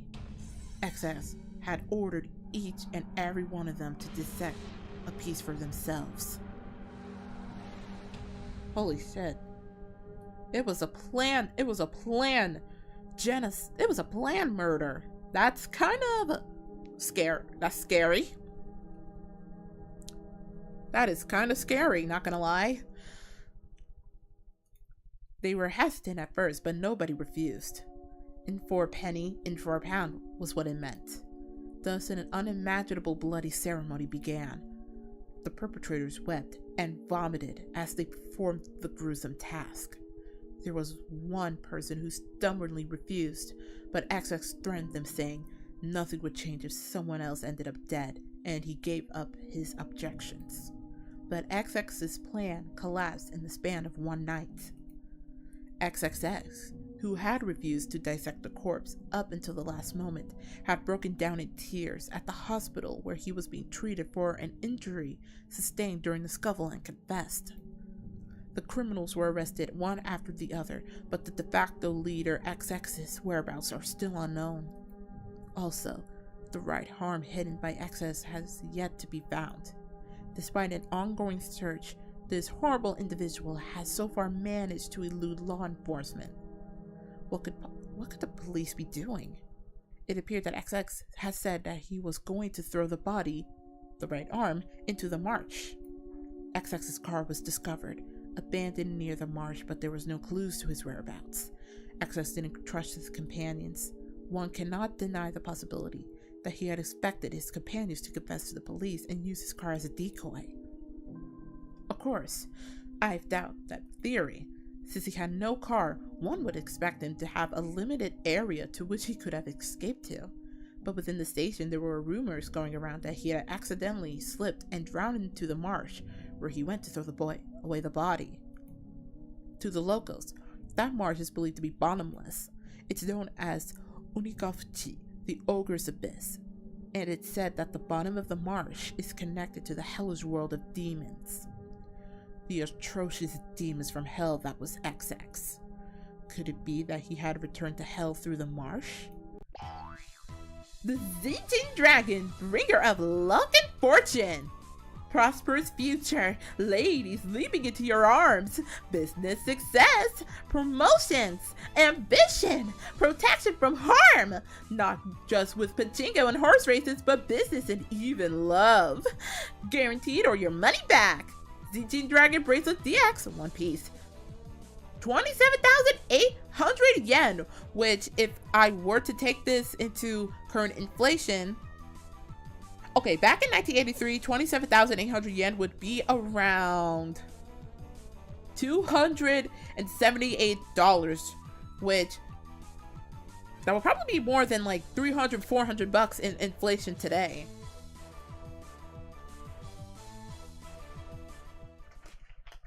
So a lot of things to unpack there.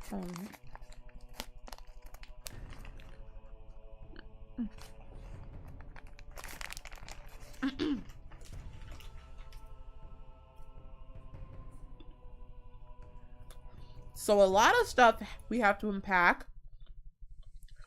So one.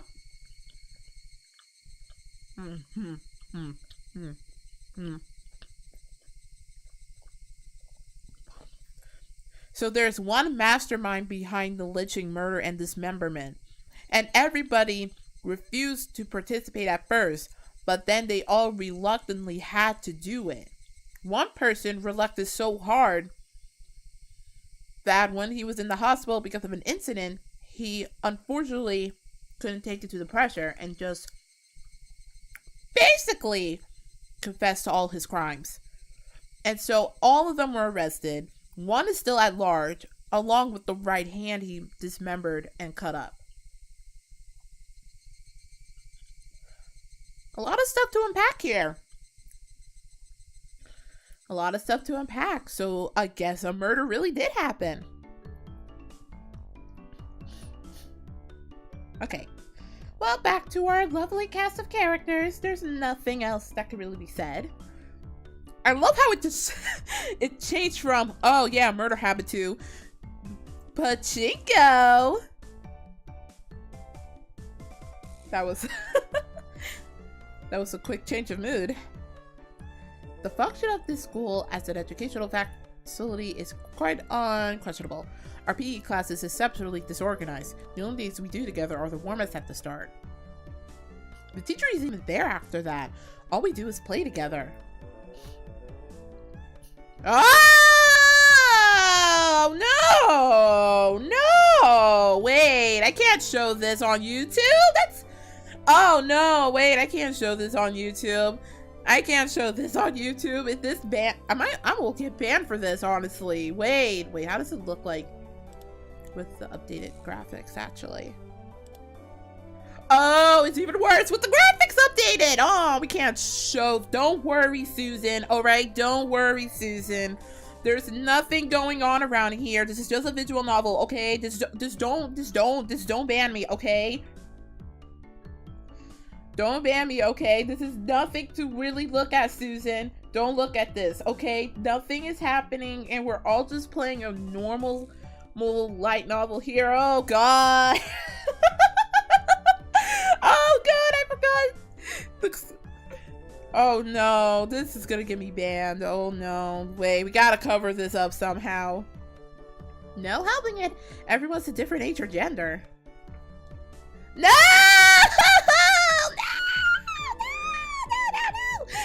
Oh God, wait, we gotta cover this. We gotta cover this.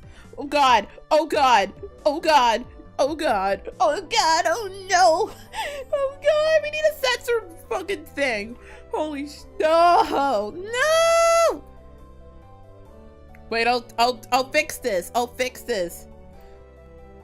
Shit. Oh shit. Oh shit. Ah shit, dude. Oh no. Oh, wait. Which one is? Ah, shit! Ah! That's my wrong background, no! Fuck. Oh, God damn it.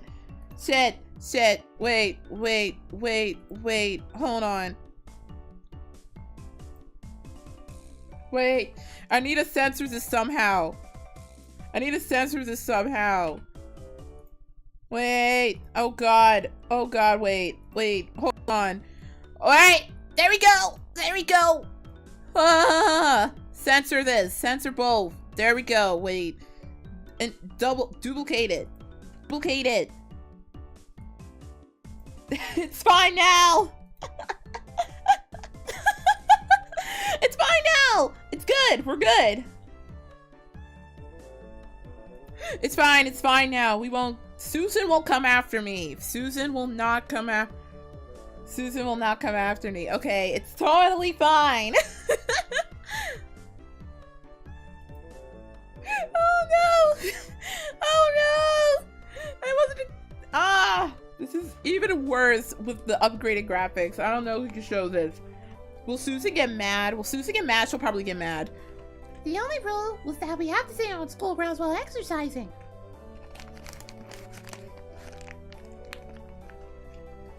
Mm.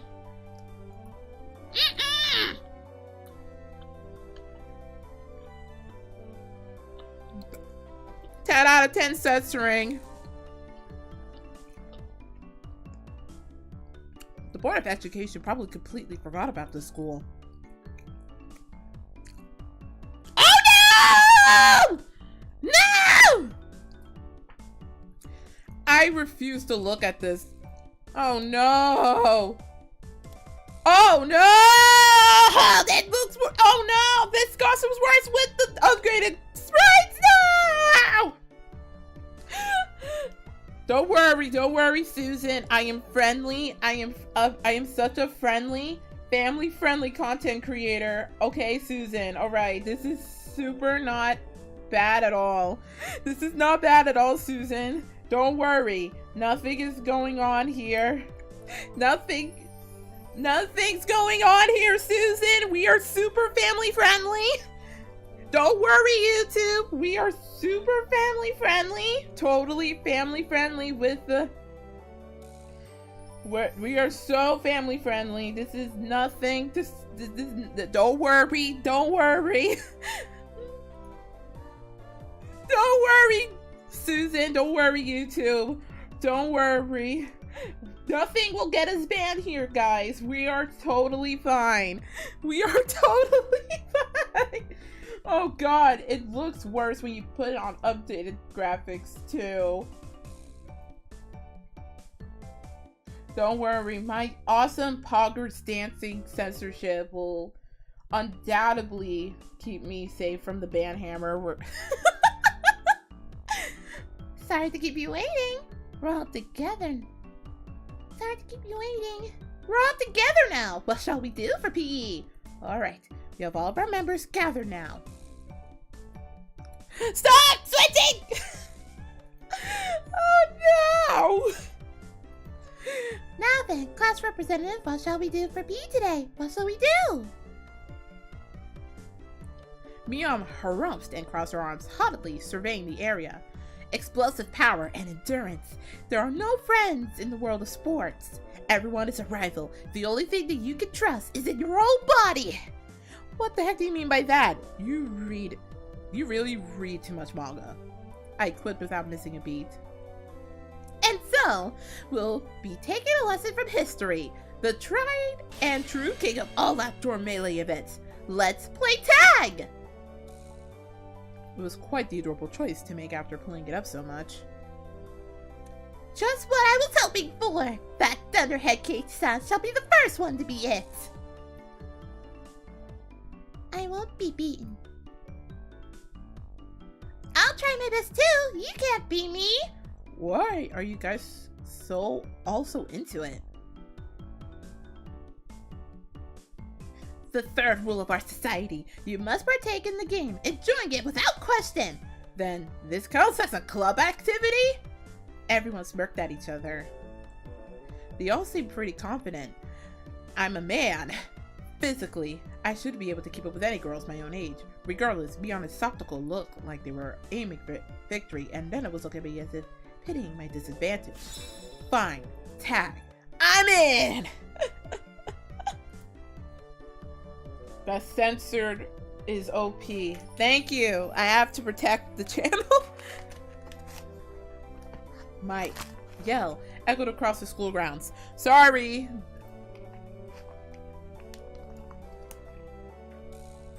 These were the rules. Anyone who was able to evade being tapped before the bell was a winner. But we didn't switch who was it. The ones who were attacked by it also become it. So the number of people who were it could increase exponentially. The end game would be a hell of a siege.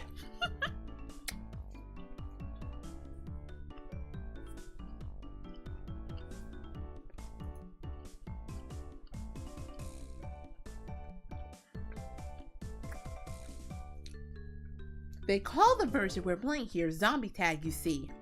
I see. Anyone infected by a zombie turns into a zombie. Why do you make it sound so scary, I wonder? As soon as I catch Jenna, I'm going to tear out her entrails while she's still alive. Gross, Casey, that's gross! Pikachu placed her hand on Jenna's head as she panicked. Don't worry, before Casey gobbles you down, I'll eat you up gently. Rika, that isn't comforting at all!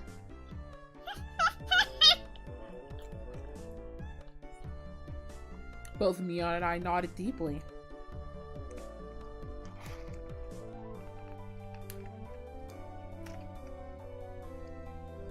So the verse it. How do you decide who's the zombie? With rock, paper, scissors?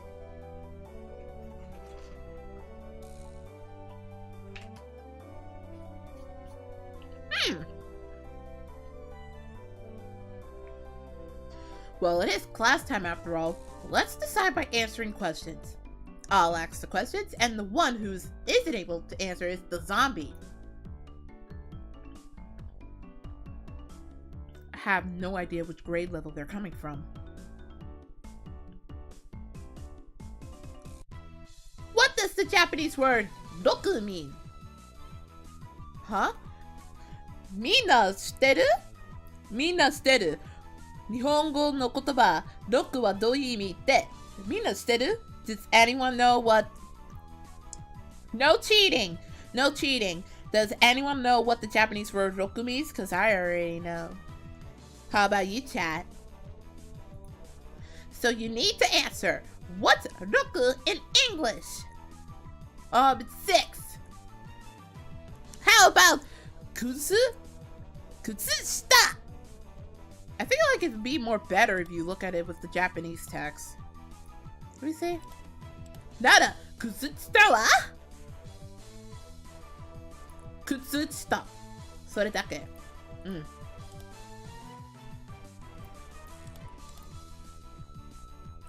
Socks!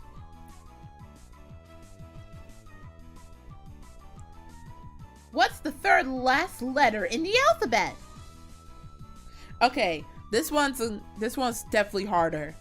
What's the third last letter in the alphabet? And we're assuming that they're talking about the Japanese alphabet. So the hiragana. Does anyone else know? This is assuming that this is going by the Japanese alphabet. So what's the third letter in the last Japanese alphabet? Best would be wa. Oh, they were talking about the English alphabet. I was assuming they were talking about the Japanese. Kutsusta. You can't say that. This is a family-friendly scene. Kutsusta. That's it. What? I could say that. Oh, they were talking about the letter of the English alphabet, which is X. I thought they were talking about the Japanese hiragana, which I guess if you were to take it that sort of way, it would be wa, because it's wa, o, or wo, for the hiragana. But since we're talking about the American alphabet, it will be X. What does seibetsu mean? Of course I know what that is.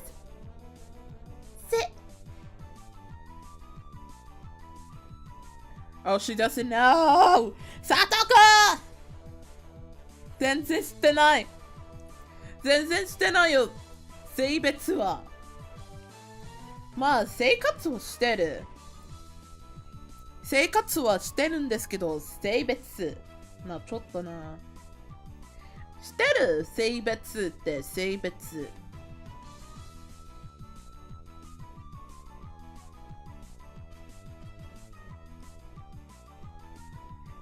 I already know what seibetsu is. But there were multiple ways for saying seibetsu. For those who don't know, there are 3 possible meanings of seibetsu. Probably let's do it after this. Satoko cut herself off before finishing the answer. I see, it's quite a lewd question. Ah, see, this is why. They're probably going with the lewd answer. You're an adult, aren't you? Of course you know what it is, right? I certainly do! Of course I know! Then go ahead and say it! That, you know? That. Oh, it's a lewd. It's lewd. Don't look it up, Chad! I won't know if you look it up.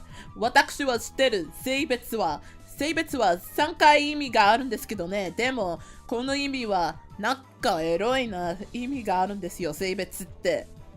でも私は知ってる。それはしているはず。What does that mean exactly? Satoko looks like she's in trouble. How cute. Don't take her home. It's a crime.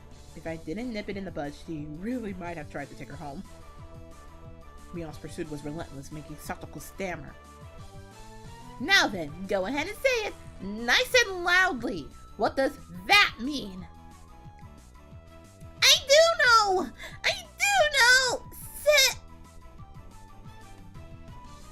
That means a person, thing, idea, action, or event which has been previously indicated in context. Huh?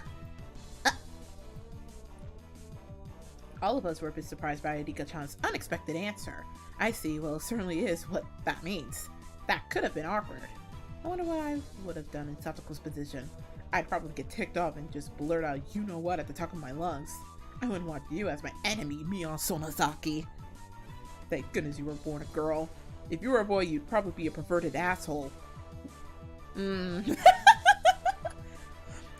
it from the fucking guy, literally in chapter 1, who was not shy of showing his fucking penis around to the 2 girls that you were walking to school with. Okay, who's the real pervert in this? Who's the real pervert in this? You almost showed off your penis in chapter 1. I have no choice. Unfortunately, I, Satoko Hojo, shall assume the role of the zombie. I shall eat everyone! Seems like she's raring to go. All I must do is to count to 100, correct? Some jerks skip numbers while counting to 100, so you can start chasing after you solve this problem. Whoa! Cage-kun, give her a simple one, okay? 1/5 of a cake, 1/6 of a cake, and 1/7 of a cake are all on a plate. Oh no! There are no common denominators? Satoko grabbed a stick in a panic and began drawing a cake in fractions on the ground. If Satoko, who can eat one cake in 60 seconds, eats all of them, how many cakes are left on the plate? Just as I finished giving the word problem, Mion shouted. Ready? Go! On Mion's signal, everyone but Satoko scattered. Wait, what kind of a math question is that? Wait, what is that math question? Wait. We have 1/5 of a cake, 1/6 of a cake, and 1/7 of a cake are on the plate. There really wouldn't be a common denominator behind the three of them, because 5 only goes into increments of 5s if you were to times it or add it by anything else. 6 and 7 do have a 5 times table, but in the case of 7, it goes by a multiple with an odd number 5 at the end. But with 6, it will be an even number at the end, such as 5 times 6, which is 30, and 7 times 5 equals 35. So even if you were to try to multiply it in a way that would make logical sense, there really wouldn't be a common denominator between 5, 6, and 7 because of that rule. Every even number 2, 4, 6, 8, when they get multiplied by a 5 will always result in an even number, while 1, 3, 5, 7, and 9 being multiplied by 5 will give it an odd number. Obviously, 30 to 35 would be closer because of 6 and 7 within the 5 times table, but if you really think about it, nothing could have a common denominator between all 5 of these three numbers. If Satoko, who can eat one cake in 60 seconds, eats all of them, how many cakes are left on the plate? Well, again, that would have to assume that you would have to find a common denominator between 5, 6, and 7. The closest to a common denominator would be between 10 to 14, as they all literally are in that same close range.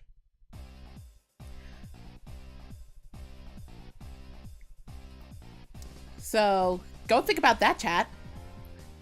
There really isn't no common denominator between 5, 6, and 7, no matter how many times you're trying to multiply with different numbers. 7 and 5 will always have an odd number multiplier, except for 5, which could have an even and odd number multiplier. 7 will always manage to have certain even multipliers, but with the case of 5, it will always be an odd multiplier. And 6 will also have an even multiplier. So there really isn't a way you could determine a common denominator between 5, 6, and 7, especially if you're trying to situate a situation where Satoko eats a cake of 60 seconds. How many cakes would be left on that cake if she were to eat it in 60 seconds? Again, no common denominator between the three numbers, so it will probably have to be a fraction for rounded up if you were to put it into that perspective. Or maybe I'm thinking too hard into this whole thing. I don't know.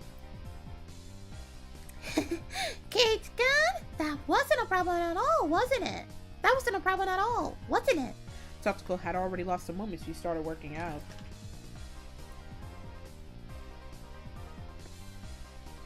She's eating it all, so of course there's nothing left on the plate. Again, that's literally it.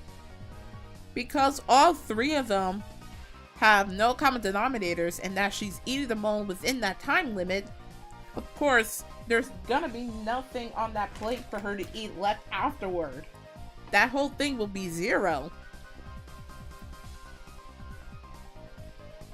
I'm thinking too much into this.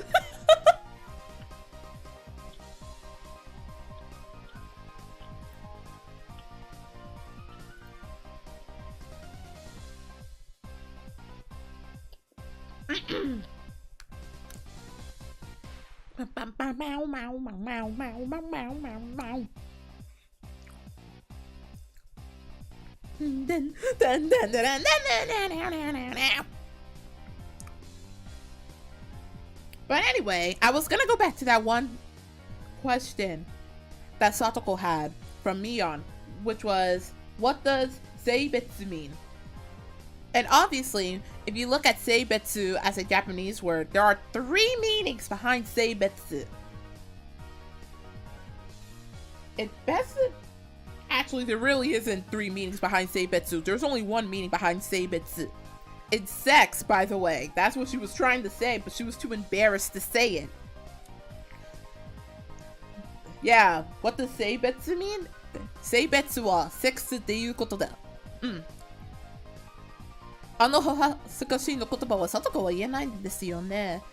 確かに、性別はセックスなんですよ、それで。だからSatokoはゾンビになった。だからゾンビになっちゃった。Satokoはまあ子供なんだから、その言葉は全然言わなくて恥ずかしいな言葉で。まあ、ケイチ、ミオンとシオンは、ケイチ、ミオンとレナはその言葉を知ってるんですけど、でも、Satokoは知ってるんですけど、でも言わなくて子供なんだから。Yeah, seibetsu means sex in English. That's why Satoko was having trouble trying to even say the word, because it was meant as a dirty word for sex. And everybody knows that. And even Mion knows it because she was trying to edge her on. So that's why she was saying, what does that mean? It was sex, because seibetsu means sex. At times like this, it would have been more effective to go along with those trained in survival skills like Mion, for example. The fact that I didn't realize it at the start of the game probably hurt my chances. Glancing back over at the school grounds, I saw Satoko just rising up to start. She was really mad. She got tripped up on such a dumb question. I stood at one of the corners of the school. I had clear sightlines in 2 directions and would probably have a good response time if any zombies started closing in. For the time being, I caught my breath and focused on what I was trained to think during club activities yesterday. Now think calmly, KT Maibata. If I was it, what would I do? Increasing my numbers would be the shortcut to victory. Then going after the weakest player first is the obvious plan of attack. Can you turn on the upgraded graphics? But I like these graphics. What? But I like these graphics. I would like to, but I feel like I wanted to play this game with the authentic, good Higurashi graphics that we all know and love. Even if some of you in the chat, my mods, would like to bully me over the fact that I love these graphics so much. The plebeians you are. I see how it is. Now then, where could Katie-san possibly be? I shan't let you escape! But of course... Ah! Oh, thank God my sensors were on full point. But of course, what would be the best method to track me down? Footprints or smell, or maybe some type of trail. If I could craftily hide my tracks, then there would be no trail for Satoko to follow. If I was no detective, would I even be able to do that kind of thing in an amateur game like this? Tomita! Okamura! Have you seen Katie-san recently? What the heck? Do zombies have to pray by asking nicely where they went? Tomita-kun and Okamura-kun pointed to the location where I was hiding. After confirming she was heading in this direction, I abandoned my position. It was easy to hide myself with all the little kids running around as they please. It was becoming even more obvious that I was at a disadvantage from not being familiar with these surroundings. If that's how it's going to be, then to confront this intelligent big zombie, I just countered it in a similar vein. I approached some girls playing with a ball. I'm sorry, but could you relay this message? Tell Satoko Hojo that her parents are at the gate, please. Message. Okay. I stopped the girls as they turned to run off. Wait, don't go yet! Also take this one to Mio Sonotaki. Tell her that the teacher is calling her to the gate. I am quite the schemer, if I do say myself. Look at this 10-year galaxy time brain I've given myself. IQ 2000 play Among Us. If things went well, then Satoko and Mion were running to each other at the gate. It would put me at a disadvantage if more people were it, but this was Mion we're talking about. She'd figure out a way to escape, but that was just fine, as long as it brought me more time. Dance for me, Mion and Satoko, in the palm of my hand! Having my fill of playing the con man, I looked for a place to hide. If you think about it logically, I'd only brought myself a scant amount of time. And it might even come back to bite me. It come back to bite you in your booty, Keiichi. Oh my god. Once it became apparent I started spreading false information through messengers, I could end up being the recipient of one of those messages. Satoko would probably ask the messengers to help her look for me. That would mean there would be no more zombies than participants in the game. The virus that was brought about by my mischief could cause an epidemic. All my classmates would transform into zombies and would only be searching for me. This tactic might backfire horribly. While trembling at the thought of the impending dawn of the dead, I began searching for an escape house. Nigero! Nigerundayo! I found a shed by the incinerator behind the school. After climbing up to the roof, I held my breath. It wasn't a bad place to hold out. Not only did I have a good line of sight, but if necessary, I could jump off in 3 different directions to escape. It's getting rowdy down there. The lower grades were running around below the shed. My Beta-san isn't around. Is he over there? No. Where's Keiichi-san, I wonder? His dad is at the front gate. That was definitely a lie. The word gate, the same word I used, gave a hint of revenge. So Mion was behind this. I was still keeping one step ahead of the game. I felt bad for my underclassmen, but they had to search under the school bell. Hey! Do you know where Keiichi-san is at? His mom suddenly got really sick. A message from my Beta-san. They said his house caught fire and he needs to come to the gate. A jumbo jet fell on top of the Maibara residence. Oh my goodness, this really does feel like Among Us. This is 1983 Among Us, where you don't have the little crewmates.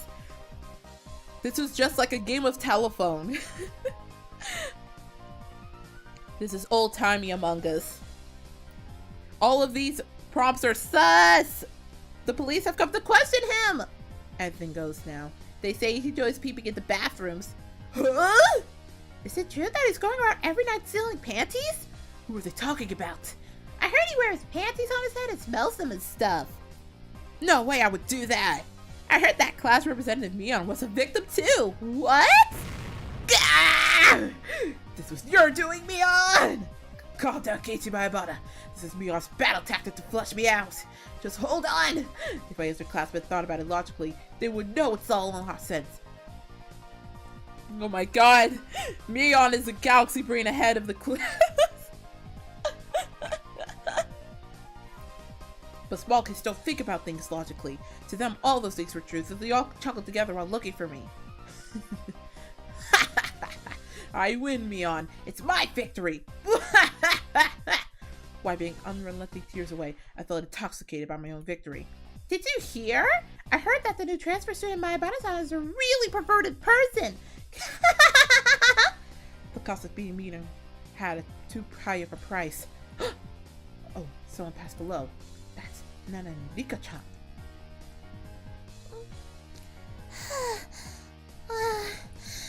Rika-chan, you're still okay? Ah! I'm getting by somehow. It seems Mi-chan is it as well. Mion? It couldn't be. She become it because of my little strategy? This confirmed that Mion was behind this relentless message war. Then, this wasn't good. We finally got away from Mi-chan, but Satoko-chan, Satoko-chan is searching around the pipes, so we should be safe here for a while. Upon hearing that, I breathed a sigh of relief. While Nena was slumped on the ground breathing heavily, Rika-chan had started creeping up to her. Rika-chan doesn't normally make noise when she walks, but it's strange. It could be. Whoa! Rika-chan! What is it? What is it? Huh? Don't worry. I had never seen Rika-chan smile so creepily before. Why are you coming closer? Why? Rika-chan isn't a zombie, isn't she? Don't be I'll be sure to eat you gently. No way! Nika-chan, no! Ah! Remove the censored. I heard YouTube censorship AI is not working now. それは嘘だ! それがめっちゃ嘘だ!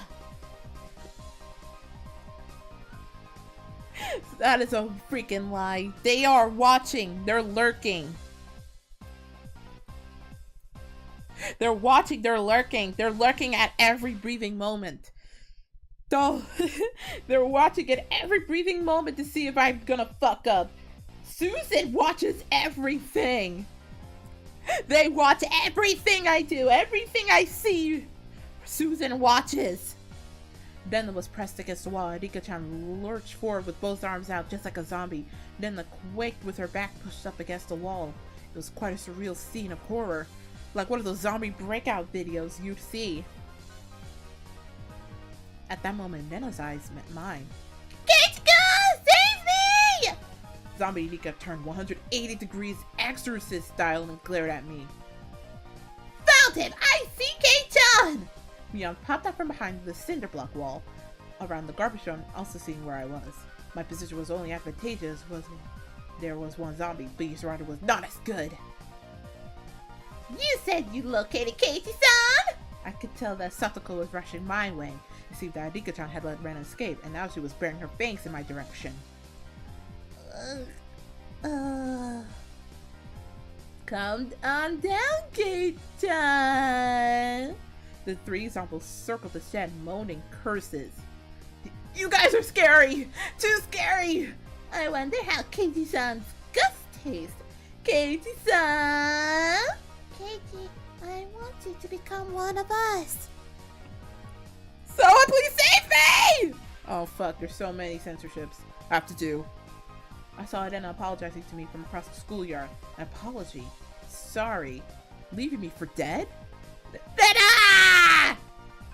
I leapt off the roof out of fear, slipping as I land. Satoko and Rika jumped on top of me, and after straddling me, they tickled me all over my body. Stop! Ah! So this means Rena's still left. There isn't much time until the bell. Damn you, Rena! How dare you! Leave me for dead! The feelings of a zombie. I understood how vengeful ghosts with lingering regrets felt. It's sad. So sad. But Keiichi is one of us now. I felt like I'd been bitten by a vampire and was now one of their thralls. It was a strange being welcomed over to the side that had pursued me. Zombie attack is quite profound! This is no time to postulate! We must capture Adena! The principal is walking down the hall. The bell will ring soon. To devour Adena, I, who had been turned into an vengeance, need to use any means necessary. Except I wasn't just a zombie. I was a master of the night, a vampire. I'm a freaking Alucard. No, I'm not Alucard. I'm Dracula. I gathered up the lower grades from around the school grounds. Everyone listen! Adena's in big trouble. All of you, please look for Adena. It's a bigger problem than a jumbo jet crashing into your family's house? Oh yeah, it had turned into that, hasn't it? Mion whistled nonchalantly, trying to avoid the blame. Yeah, it's not even in the same league as jumbo jets. What fell on Adena's house was a space colony! A space colony? Yeah, it's a really big disaster. Everything in a 100-kilometer radius was obliterated. But that's the only prelude to this tragic tale. This is the beginning, the start of a war for the independence by the propagandability of Xeon! Is this a Gundam? This is a Gundam? I think this is a Gundam. What will happen? Will the Terran Federation lose? Oh my god, this is Gundam reference? Was Gundam even a thing in 1983? I think it was a thing in 1983. I think Gundam was a thing back then, right? If things go on like this, they will. Only one person can defeat the Red Comet. That person is Rena Ryugu. The lower grade students all gulped. You see, I made them fully understand that the fight for Earth was lost without Rena. Oh my god, she has to be either a Gundam pilot or a Macross pilot. Now scatter, comrades, we must find Rena. My comrades in the lower grades let out an enthusiastic cheer and dashed off in various directions across the school grounds. So one person who had it gone. But I thought even the Terran Federation Impulse Wave Diffusional Cannon didn't work on the Common Empire. You're close. That's the white variety of those comments. The reason it didn't work was because they didn't know the weak point. Of course, Dena knows their weak point all too well. Ryugu-san is amazing. Satisfied with that, he also rushed off to look for Nena. It does seem like there are some promising up-and-comers amongst the youngsters. Little K-Child's abilities. This old man knows them better now. It didn't really feel like she was contemplating me, but whatever. Really though, how exceptional, Kage-san! This looks quite promising! If we have this many, we can win! With this many, we will win! I was thinking that Katie would have been a better nominee for the initial zombie. Because chance were stung a bit, but I let it slide for now. Aww! On to find Anna! We have to save her! We have to get her so she can be the next Gundam pilot. That's her biggest plan of attack! Not even Nena would be able to escape the entire class. As a result of everyone's thorough search, Nena was finally cornered in the back of the sports equipment shed. You're all scary! Kage-kun too! So scary! It probably was scary being chased around by the entire student body. All the lower grades closed in on Nena, saying she was the only one who could save the world. What are you all saying? I can't control a mech! Nena! How could you leave me for dead? Are you ready to pay for it? I'm sorry about that, Kage-kun, but I didn't have a choice! Do not resist. Let yourself be devoured. Let's all become together. Now, Rena, say your prayers. Rena had stumbled onto a mat, trembling with tears in her eyes. I closed in. Associating the situation with a similar, particularly immoral one made me pulse quicken just a little bit. Oh my god! What the fuck is happening? It's all black! I don't like where this is going. I've seen too many hentai where this shit goes into a weird direction. No! Don't you dare get me banned! Satoko and Rika were both wiggling their fingers. They probably wanted to tickle Rena. Rena, wanting no part of what she knew was about to happen, went stiff with fear. Kage-kun, you wouldn't do me this like everyone else would do, would you? I wonder. Now then, are you ready? Okay, so as long as it's Casey, oh god! Oh god, this is already becoming treacherous doshin material right here. Oh no. Oh no, this is already becoming treacherous dojo material. This is already becoming dojo material. I've seen how dojins handle this sort of shit. Don't you dare get me banned! The face she made as she resigned herself to her fate made my heart skip a beat. I believe that Kage-kun won't do horrible things to me. Body won't move. That had to be some sort of anti-zombie mantra. Oh god. Oh god. The second of my sense of reason chimed in, the beast inside me died instantly. There was a bell. Game over. Yay! I did it! I survived! Yay! Nana pranced around merrily as if a curse had been broken. So daylight broke in the nick of time and the evil zombie army disintegrated into dust. And so, the Hironi survived. Well, that's how it goes in the movies anyway. What are you postulating about? This is all because Kage-san was doling about. Punishment is required. I was subdued by Satoko and Rika-chan and once again sentenced to death by 100 tickles. Forgive me! Ah! Then the award for Survivor goes to Rena Ryugu and Mio Sonozaki. Yay! The beast the beast inside was about to be released. Huh? Mii-chan wasn't a zombie? Only pretended to be one. They say you need to deceive your allies before you can deceive the enemy, you know. Ugh, Mion, you little... Yeah. Hurry up and change, alright? Don't be late for next class. Let go of me, Satakurika-chan! Ah! Having had my fill of being terrified to my very core by club activities, I solemnly swore I will have Mion cry for mercy next time. She just acted. The beast within. Alright, I'm gonna take off my little censor dancing knees, because I think we're done with the censors for now. Let me just remove these two. Okay. Alright, I think we're done. That was dangerous censorship territory we just landed in, but we're back to normal.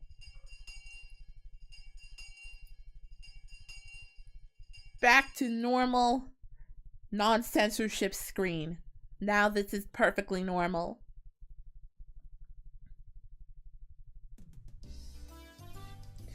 After arriving home, I quickly made preparations to head out once again. I had agreed to meet up with Dena to dig Colonel Sanders out of that mountain of treasure from before. Mom, do we have work gloves? I need towels too. Aren't they in the set out back? The towels are by the sink. Alright, now I was all ready. Looking at me, my mom stared quizzically. What's going on, KT? Where are you heading to in that getup? If they come to the dump again illegally, he'll be buried completely and it'll be impossible to dig him out. And if that happens, Nena will undoubtedly go after the Colonel Sanders in front of the fried chicken place in town. A bit of excavating, so my classmate doesn't become a criminal. Well, don't be out too late. Mom returned to the kitchen with a puzzled expression still on her face. It's a phase, Mom. You wouldn't understand. Cutting through the woods as a shortcut to the dam site, I ran into someone. Tomidake! It was Tomidake-san, probably taking pictures of wild birds again with that precious camera of his. It could be that all he took pictures of was handsome young men in the twilight. Hey, no, long time no see. Keiichi-kun, right? My due regards. I expelled the rude imagery from my head and greeted him without inciting anything. By the way, was that girl an acquaintance of yours? He was probably talking about Nena. Guessing by the way Tomitake-san was shaken up. What's that all about? She was walking around with an axe, and she was laughing with a huge smile across her face. That was Nena without a doubt. It was probably because she could take it home today, so she couldn't hide her excitement. I hid myself because I thought it might be dangerous. Should have called the cops to be safe? Well, it certainly would be quite the spectacle for a girl of her age to be roaming around with an axe. Tomitake-san's reaction was the epitome of logical. It's fine, just leave her be. She's just wandering around looking for more victims. Tomitake-san was alarmed by my crass response. Well, it's probably hard for normal people to understand Nena. I'll just touch a bunch of BS out there. If you were to be killed out here, she'd probably be the one to do it. Try not to snoop too much around here. With a condescending smirk, I started off in the direction of the dam site where Rena was raiding. Before I got too far, Tomitake-san abruptly called out to me. Keiichi-kun, is that meant to be a warning for an outsider like me?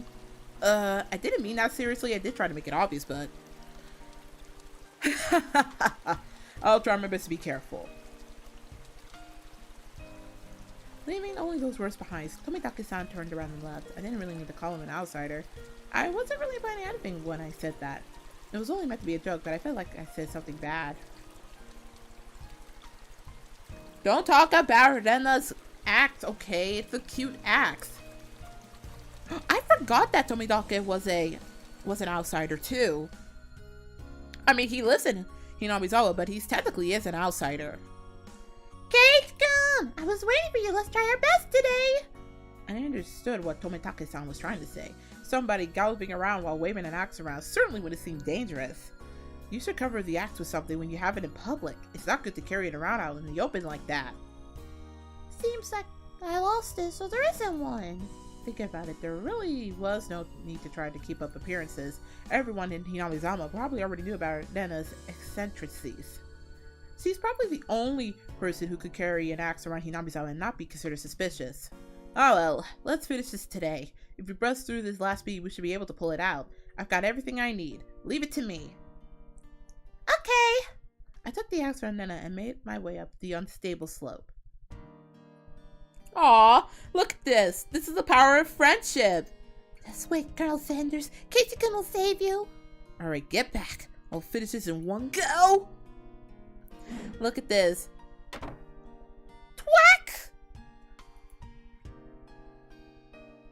How you can do it. If it looks too hard, you don't have to strain yourself. If I can break through this, then we'll be good. I have plenty of power today. I can do it. But this adversary was more formidable than I expected. I never used an axe before. Her lovely cleaver. Her nata, if you would have said. During a school camping training, I had wanted to split the wood, but I lost our rock, paper, scissors and wanted to be able to do it. Because the spot where I was standing was so unstable, I soon became tired. I decided to take a break. And let's get that Colonel Sanders. Rena had already spread out a tarp and laid some tea and sweets.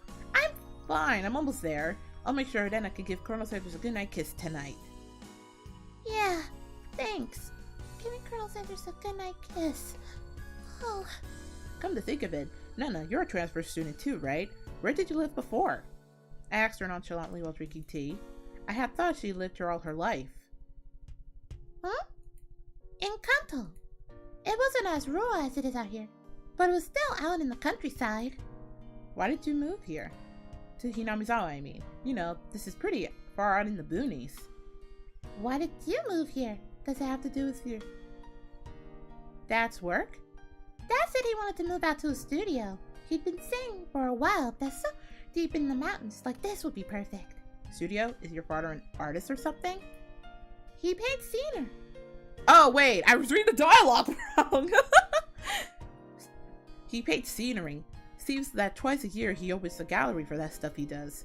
When he started, his works were displayed in an industry plaza in Tokyo, but now they are exhibited in the Makuhari Mess. He's determined to have them displayed in the Waterfront International Exhibition Hall. That's amazing! Let me see them next time. I was too embarrassed to tell her that. I didn't really know what kind of pictures my father was painting. Well, eventually I would. I picked myself up while giving the vague answers. But you transferred in the middle of the semester, didn't you? Wasn't that a household? Not really. I was getting bored of the city anyway. I was trying to get answers from Nena, but I ended up being the one to give out all the answers.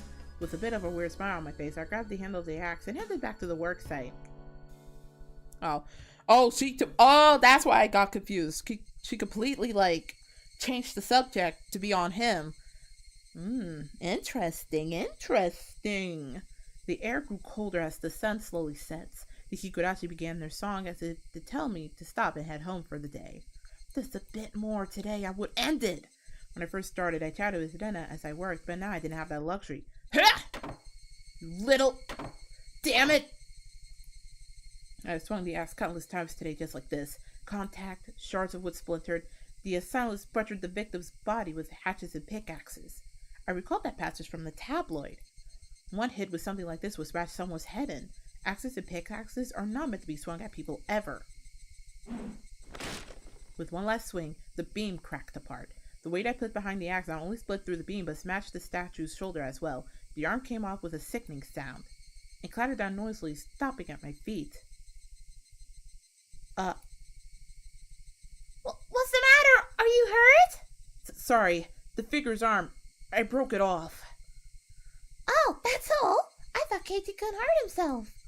I probably had a really guilty look on my face. Nena said that without a hint of dismay as she smiled. We just need to tape it back on and put a coat over him. Nobody will ever notice. I see. Let's pull him out then.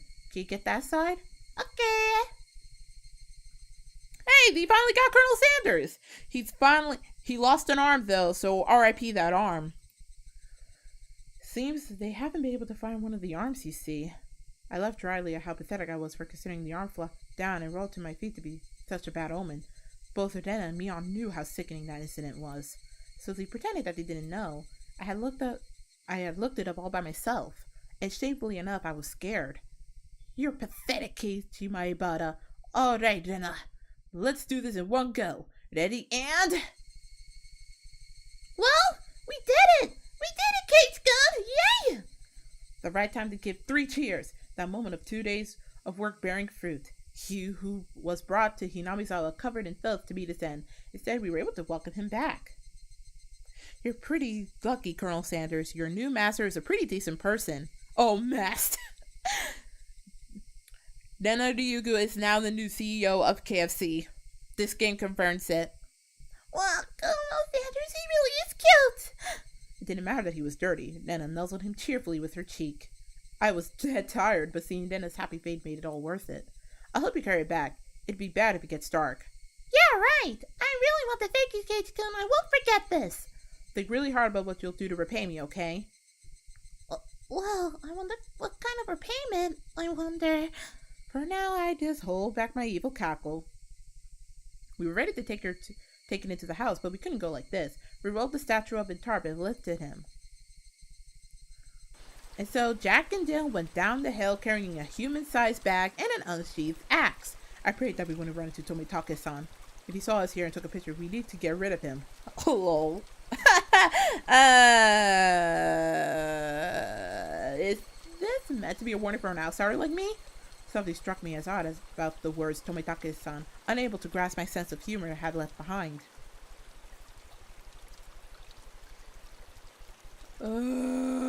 The end of that. We got Colonel Sanders, guys! It took us 2 days, but we finally got Colonel Sanders. What kind of name is Lena? Oh. New tip. Well, that's chapter 4 for real?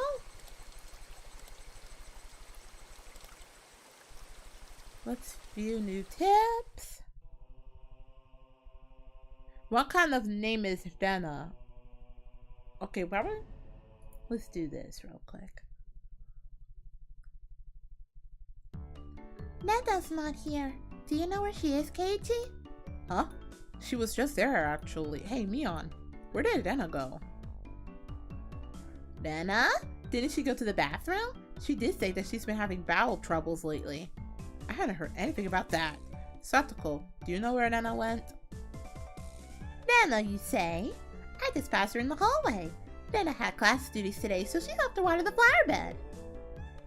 It was Dana's turn for class duty. That's very much appreciated. Dana.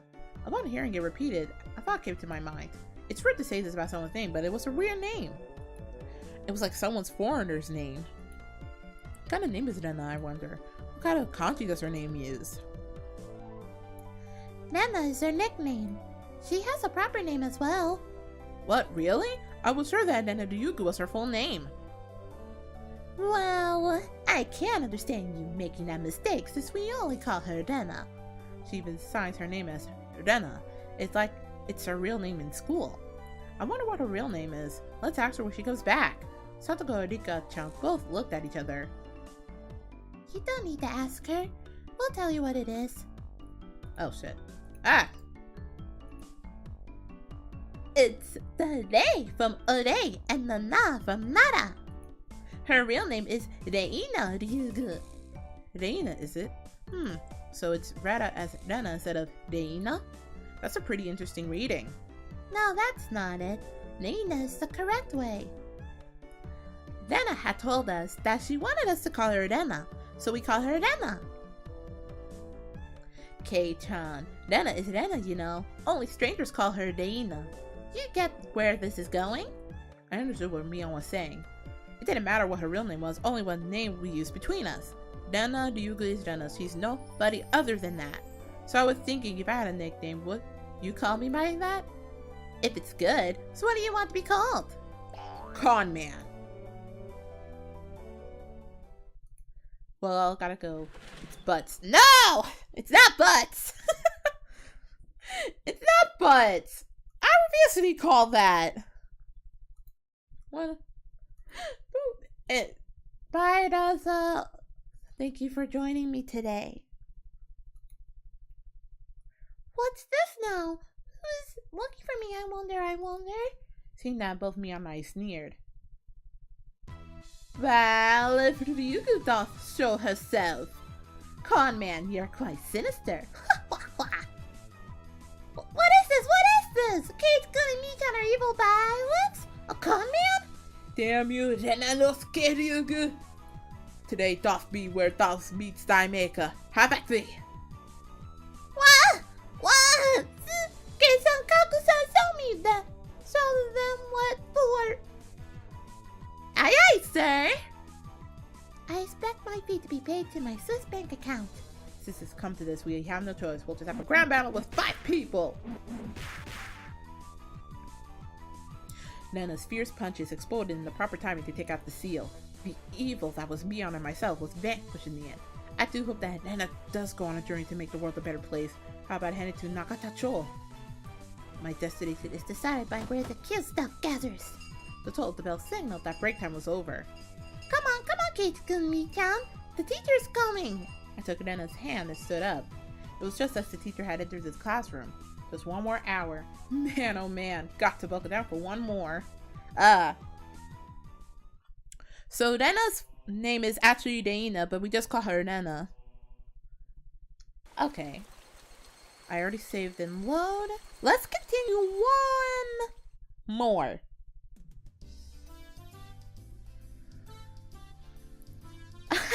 How was it, Kei-chan? So you went to Nana-san's house? Wasn't it amazing? It's nothing like that, right? Right? Unlike my house, the Ryugu residence wasn't newly constructed. It had been renovated from a pre-existing building. While the house itself was fine, the problem was the yard. It was crammed with rows upon rows of oddities. They're all the same as Colonel Standards. Stuff you see while walking around in town. The cake shop's mascot, Little Licky, the Tollmons in front of the pharmacy. She even had the amazing flying elephant from the top of the department store. She's basically hoarding a lot of stuff. I'll agree with you that those are cute, but why the mailbox? Won't you get in trouble for that one? But, so cute. She must have just thought about it because her face filled with delight. So it's the bigger the better, just as long as it's big. And her room displays the smaller ones. I had a chance to see them before. And cute kids like Rika-chan are locked away in the basement? Yep, I'll keep anything. Oh, cute. So she takes anything she likes back to her nest. No ill will intended. Hey, Dana, you know about the Statue of Liberty in New York, right? Isn't that cute? Yeah, cute. I want it. The US should probably come up with some countermeasures ASAP. If not, the Statue of Liberty will take a trip to Hinamizawa in the not so distant future. Yeah, there's no way a person could take the freaking Statue of Liberty. That is such a big monument. That would be impossible for any human to do. Don't ever take the Statue of Liberty. They sell figurines at a shop for like $20. My apologies for keeping you waiting. Rika-chan had returned. No fun being called to the staff room. Did you do something? How rude! Rika isn't a hoodlum like Keiichi-san. Nothing like that, Keiichi-kun. Rika-chan is a member of the festival committee. Festival? The school cultural festival or something? Kei-chan, I already told you. It's the village festival, the Watanagashi. Oh, come to think of it, she did say there'd be a festival at the shrine during the next break. So what's this Watanagashi thing about? Is it like a floating lantern festival? I guess the last part where you set things adrift in a river is similar. Except we use cotton things like old worn out futons and padded cloaks. It's a festival expressing thanks for the years of service. The people living in Hinamizawa dump their futons and padded clothes in a stream? It sounds like it'd be a lot of trouble if it's backed up the current. Maybe they should just drop some fish and have a fish wrangling competition. Skewer them and sprinkle a little salt. Oh man, I can smell it already. That's just summer camp. I never anticipated how destitute Keiichi-san's imaginative capabilities would actually be. What? How could you tell I was thinking something silly? It was written all over your face. What sort of face could have expressed what I imagined just now? There are so many voice lines I could cut out of context. There's a lot of out of context stuff, but it's not as bad as you would imagine. It's pretty tame by comparison. Rana demonstrated for me. I see, no argument here. There are a lot of lines that are kind of really out of context. It's nothing fun like that, you see.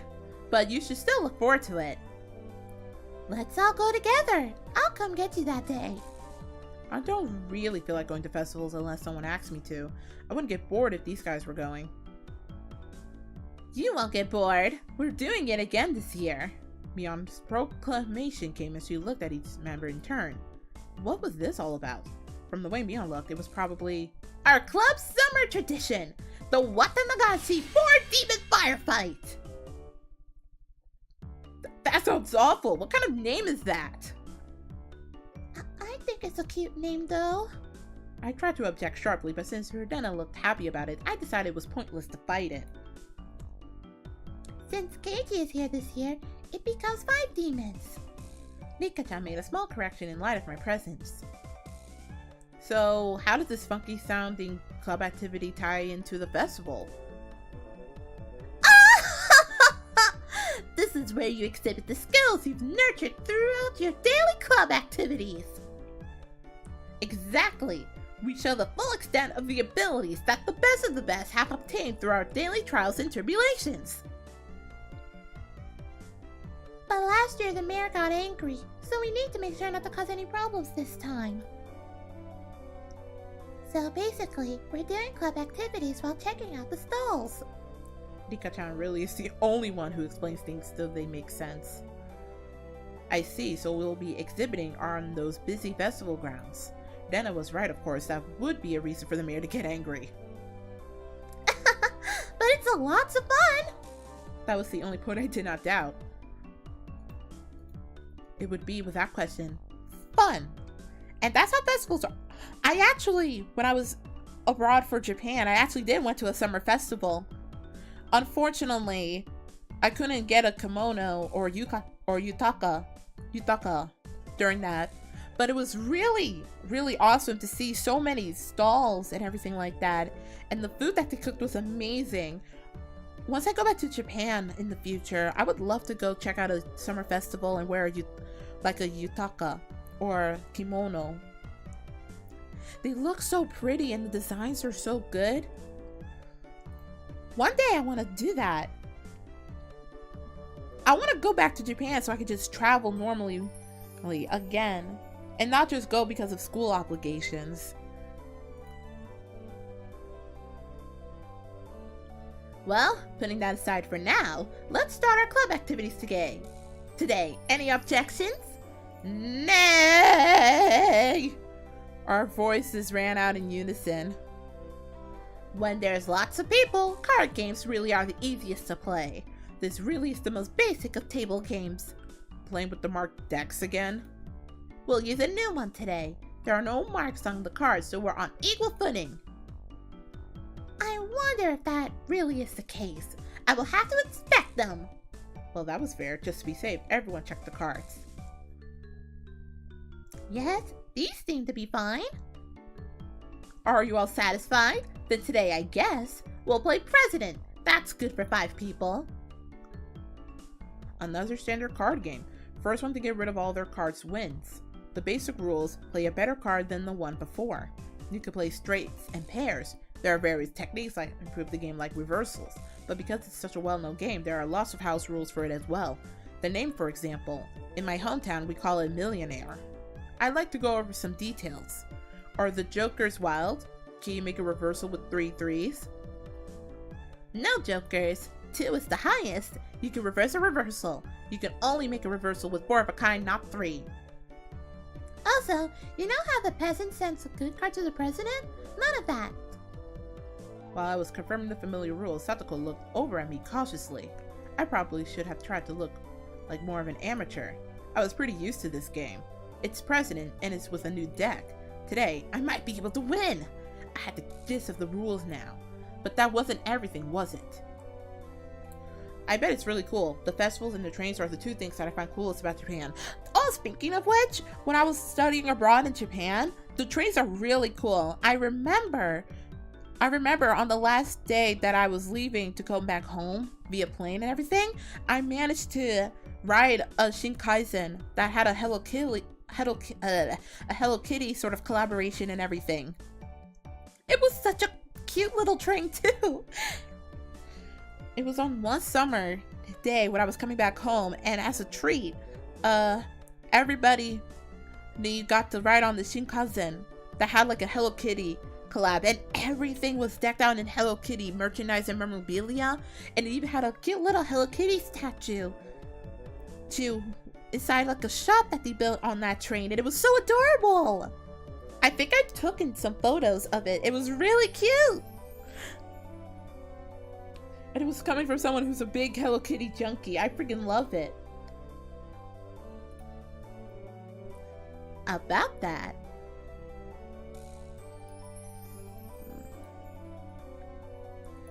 so what shall today's penalty be? About that, why don't we all write something down on slips of paper and have the loser draw one? Oh, that seems like it could be interesting.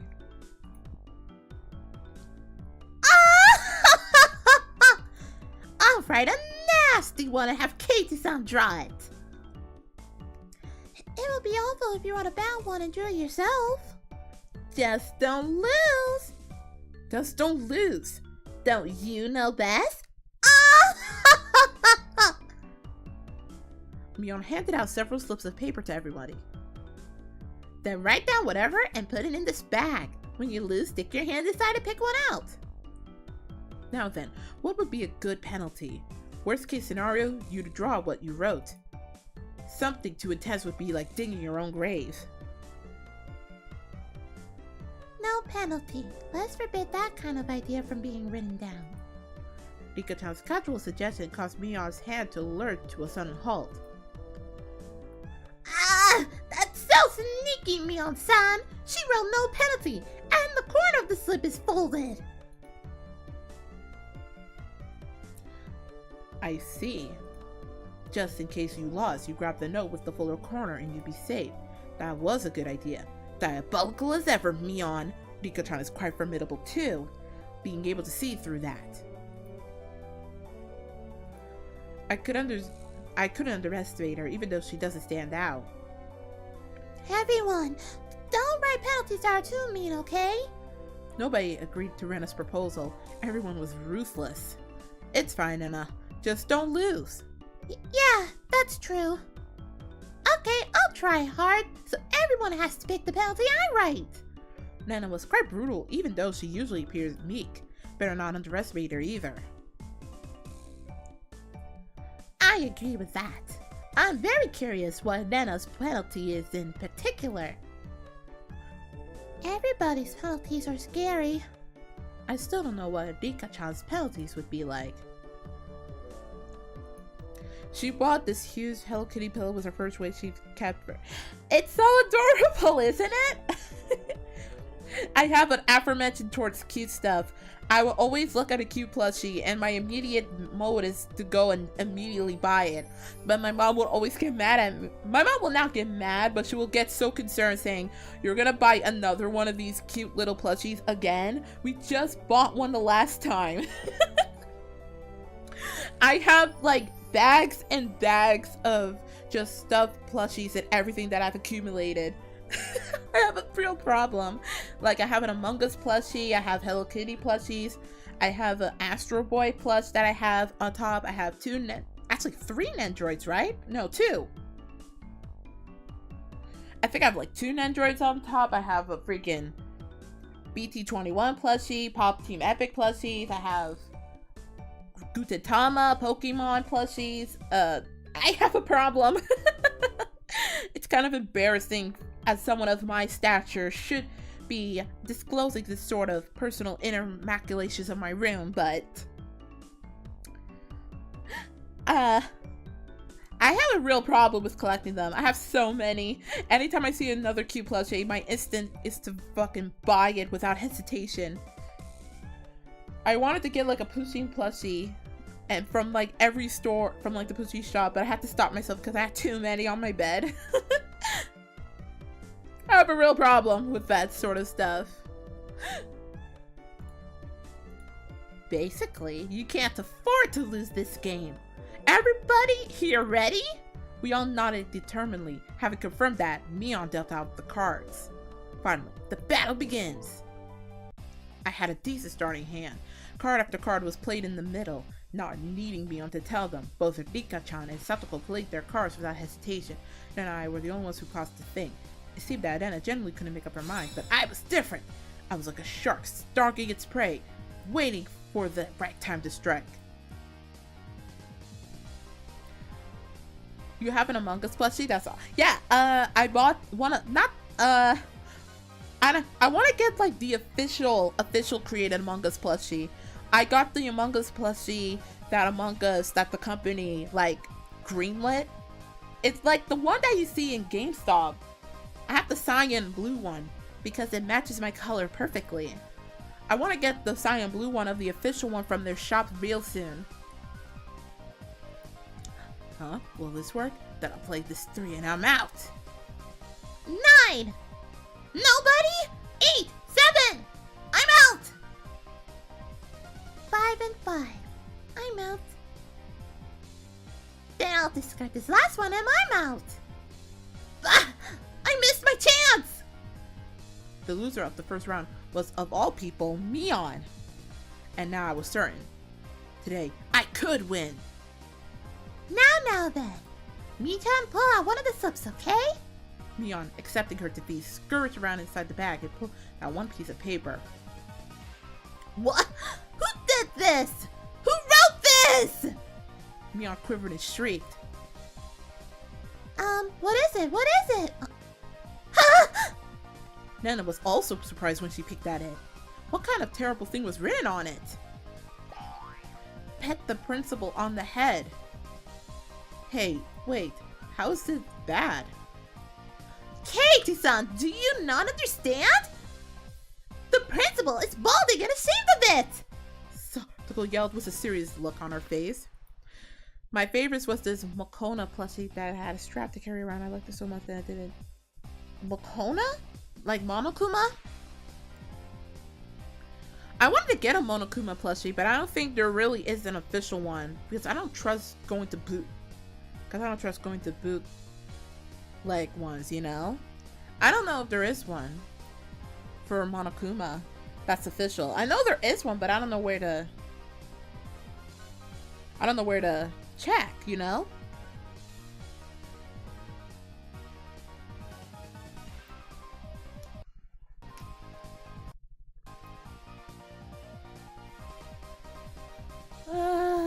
I think I'm gonna stop for today because this is gonna go on a while. So let me just save real quick and I'm gonna end the stream actually. This was some let me end this stream real quick because I'm about to go and get some stuff done on the side real quick. So boop. Okay, so I am gonna end the stream right now. Oh my goodness gracious. Shut up. There we go. Thank you so much for joining me on this stream. Yeah. I'm kind of done for today. Thank you so much for joining me. We're still going pretty strong on this playthrough. I hope that with the subtle hints you keep on your toes. Oh, Mokona from Clamp. Okay, well that makes more sense. I want a Mokona plushie so bad. They look so fluffy and cute. But anyway, I am gonna end the stream for today because I have to prepare for a very short morning karaoke stream tomorrow. So I am going to make sure I prepare for that with the songs that I do. It's gonna be a really short one, obviously. It's gonna be a very short karaoke stream for tomorrow because it's gonna be like a morning one because then I have to work on a lot of other work. So thank you so much for joining me today on this long one, and I hope to see you guys tomorrow for karaoke time, man. おつわりでした。みんなまた会いましょう。次のかけらで。Bye guys! Bye! Bye bye! Bye bye!